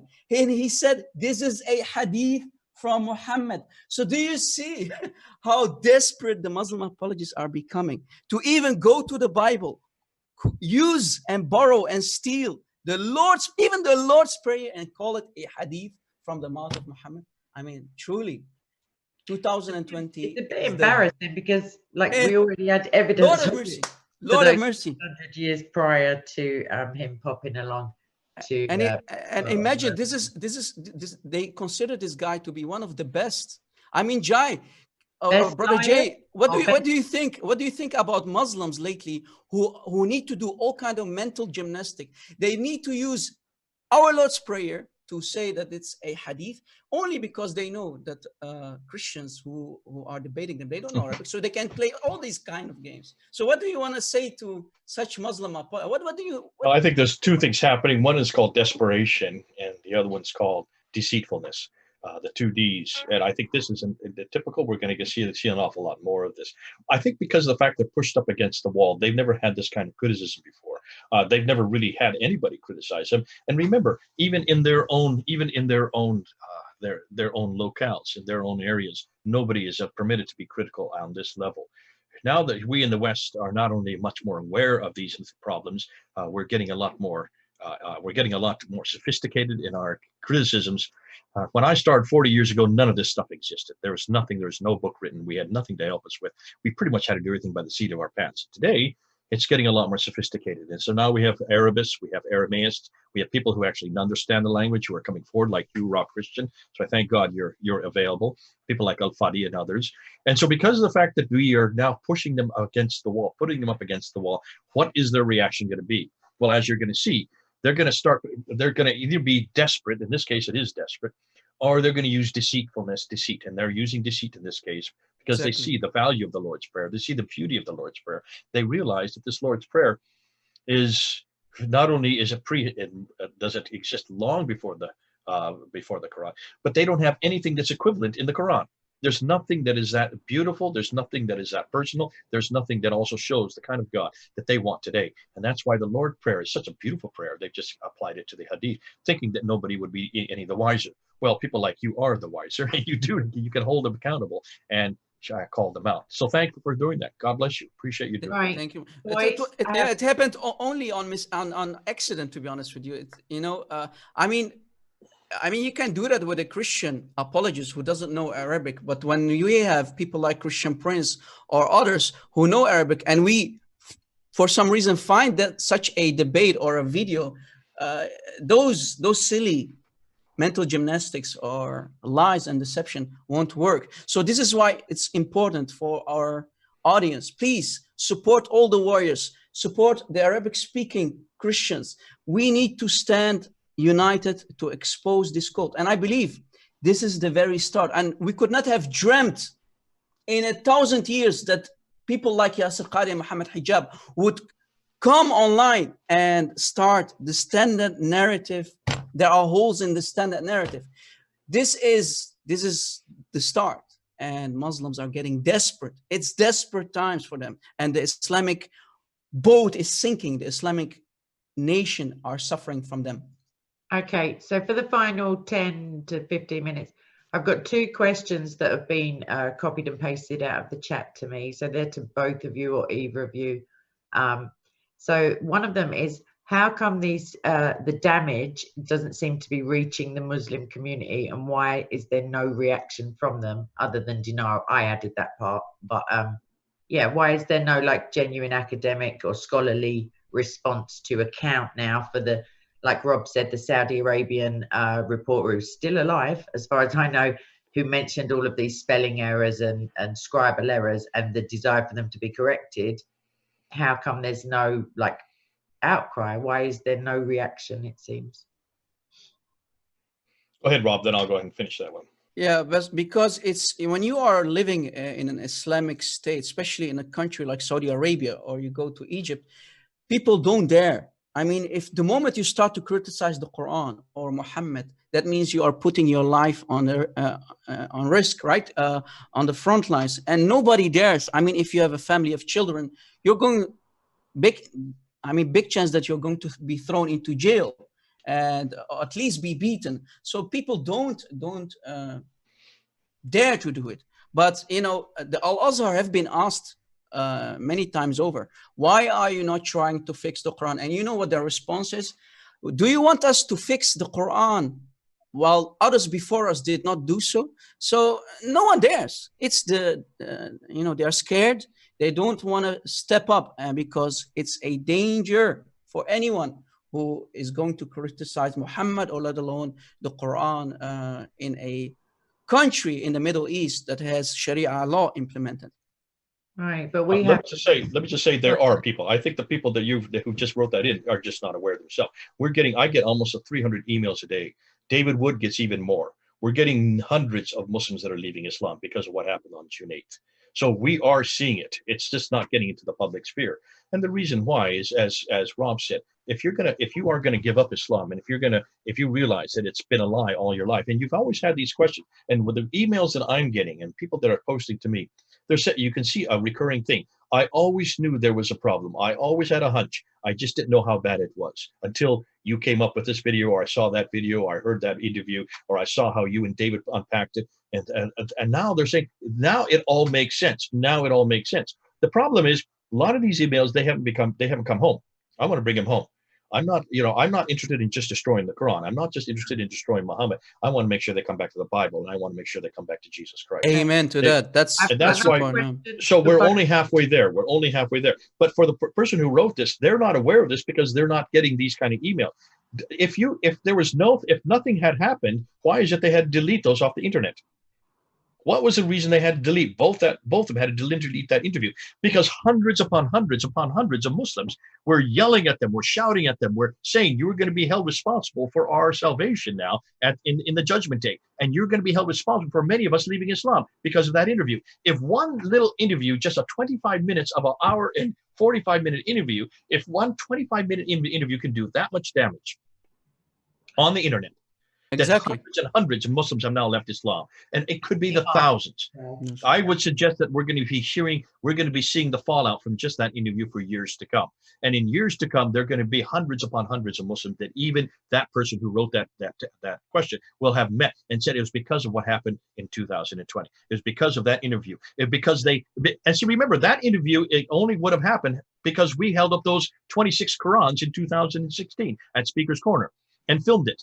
Had it not been for Hatun, who actually collected those Qurans, who went to those 3 countries, collected 26 of them, and had we not held them up so the whole world could see, the world would not know about this. And this is why I'm saying, those of us who are on the front edge, who are actually confronting Islam, we need to make sure that we go public with everything we know.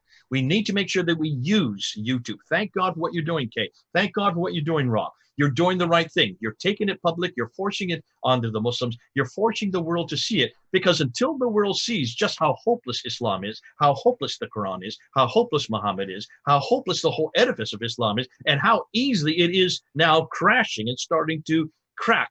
It's still cracking. It hasn't crashed yet. And that's what everybody wants. Why is it crashed?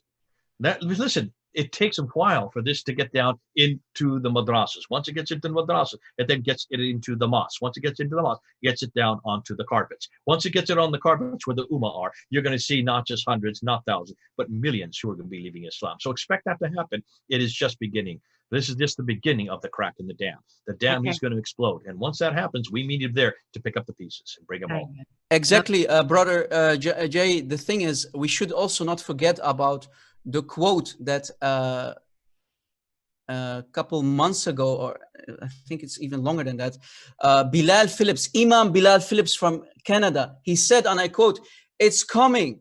It's going to knock us over. It's going to be like a tsunami, an avalanche of apostates." So they know it's coming. They know that the Islamic boat is sinking. The ummah is drowning. They know it's coming, but they can't do anything about it because of our videos, because of the many Christian apologists who can cross the red line, which Muslims, as you said, cannot. So these are very, very, very interesting time. And Deus vult, Lord willing, it's coming. It's coming. And right. Muslims cannot do anything about it. To both of you, and this could be your final question, Jay, if you have to shoot off. It says, could you ask Jay and Rob what they would like to say to those sincere Muslims that may have realized now that they have been lied to? I would suggest them to come and watch our live shows. We do live shows almost every week. And if you have questions, you can call us live. Please don't hold back. We're not going to bite, and we are there to answer questions. I mean, I know Arabic. I can read the Quran in Arabic, and I don't need any translation, which 9 out of times is nothing but deception. I mean, just for example, chapter 66, ayah 12, the word that is used there is farjiha, the private part of Mary, but all the pick any translation, they will talk about chastity. Wait a second, what has chastity to do with a female part, right? And so these people, and unfortunately, more than 75% of the Muslim ummah, the Muslim nation, they don't know Arabic, and they are dependent on the lies and deception of their shuyukh, of their scholars and imams. And we know the imams are the ones who are keeping Islam alive. Like I said, Muslims always have said, "Sami'na wa ata'na." We heard and we obeyed. They don't ask questions. Well, Muhammad told them not to as well. Or someone said that Muhammad said, "Don't ask questions." Jay, what would you say to sincere Muslims who may now be feeling pretty insecure about a truth that they thought they adhered to? Okay, I think for those Muslims who are sincere, and I know that many of them I'm talking to right now, you are sincere. You really do want to know the truth. Listen, what we're finding out about your book, the Quran, is pretty much damaging. It's damaging it not only irreparably, but there is no other recourse. You're going to have to leave this book. It is written by men. It is manipulated by men. It has been corrupted by men. It has been changed and it been canonized 5 different times, 5 different canons, and finally it was canonized for the final time less than 100 years ago. Now, that doesn't mean that you need to give up on God's word. Please don't give up on God's word. This is just the wrong word. Come on back to the real revelation. This is the one you need to come home to. Don't give up, for heaven's sakes. Listen, the God behind this book, I don't know anybody that really loves the God behind this book. This God doesn't do a thing for you. He doesn't come to earth, is incapable of coming to earth. He didn't die on the cross. He didn't die for you. He did nothing for your sins. He just tells you to all these rules and regulations. He is incapable of ever having a relationship with you. Whereas the God of this book, he not only has a relationship with you, he wants a relationship with you. He did die for you. He did come to earth. He did rise again. He did destroy death, and he's still waiting for you to come home. And all you need to do is just say, simply, I believe in you. I believe in your death and resurrection. Please, please take me home with you. So for heaven's sakes, give up this book. Come back to the bigger, the better book. This is the smaller book. Forget about this God. Come back to the bigger and better God. Forget about Isa in this Quran. Come back to Jesus Christ, because he is the one that's waiting for you. Brother Jay, I see that your Bible is bigger than the Quran. What's it's always kept bigger for a reason. Beautiful, beautiful. All right. What I would say to sincere Muslims is I genuinely don't want to have former Muslim atheists running around, because from a Christian point of view and what Christ tells us, you're still in big trouble, as it were. So what I'd like you to do is just in the privacy of your own home, and like no big displays in the street, because your safety may be at risk, and just, you know, no one's supposed to make big displays. Just say a sincere prayer for God. I wouldn't say Allah, for God to reveal the truth to you. And he can do that in a multitude of ways. He can make it very subtle. It can feel like things get pretty dark for a little while, because of course the enemy doesn't want you to come to the light or the truth. But please do, just with a sincere and penitent heart. So please do be sorry for the sins that you've committed, and just ask in all earnestness for the creator of the entire universe to reveal himself to you, and that is Jesus Christ. And then you'll for sure see a difference, or the truth will be proven to you, and all of heaven will celebrate when you come. That's what I'd say. God bless you. Thanks so much, Kay. This has been fun. Thanks, Ned. Right, I think we're going to wrap meeting up you, Rob. anyway. Yeah. Thank you. Maybe, Lord willing, we can do more live shows in the future. This was really interesting. Thank you for allowing me to be here. Thanks to the Lord. I want to also ask our Lord and Savior Jesus Christ to bless the audience, bless all the warriors, and we need to stand united as Christian apologists to expose this cult, this man-made cult, as our brother Jay said. We need to do something about it, and this is the start. This is the start. Lord willing, Deus vult, this is not going to be the end. By the way, guys, support. Oh, Deus vult. support the warriors, guys. Support the warriors. We need to do this. God bless everybody. So thank you. I'm going to close by saying, and then I'll leave the final word to Jay. I'm going to close by saying, please do join us on Discord, SOCO Discord. The link will magically appear any moment now in the live chat. Please come and see us on Parler. Subscribe to Panda Films, also to Rob Christian, that's the name of the channel, also to K SOCO Films. I'd like to thank the anonymous person who has hosted this meeting for us. God bless you, sir. Thank you very much for staying awake this late. And God bless everybody in the live chat. And Christians, please do stop attacking each other. We've got enough persecution coming from godlessness and other major worldviews. So we'll do a live stream on persecution tomorrow. That will be at 7 p.m. UK time, right here in this space on your phone or your computer. So Jay, last words. Thank you very much. I think you've done it, Ben. You've done a great way of wrapping it up. And I want to just say to all those who've tuned in, thanks for tuning in. We're not here to be hatred. We have not said anything that's hatred today. We're certainly not Islamophobes. We actually love Muslims. Why would I spend 40 years if I didn't love you all? And I want to bring you home. I want to make sure you come home to the Lord Jesus Christ. Come on home to what I've found. The peace and understanding that only Christ can give you. You can have that right now. There's no reason to get stuck up with all these rules, regulations, and all these platitudes that you have as a Muslim to a God who can't even enter time and space, a God who's done nothing for you. You don't have to worry about that God. Come and do the God who's done everything for me, and he's done everything for you. He died and rose again, which means you can be with him forever, walking and talking in the cool of the day, just like Adam and Eve, but even better. And I'd love to be with you as well. We'll be with each other for eternity. Isn't that great? What a panoply of many different cultures, many different, and you might even get a word in. Yeah, there we go. God bless you. This is Jay, over and out. All right, take care. And whoever's hosting this can now end the show. And God bless everybody. God bless everybody. Thank you. Bye. And then.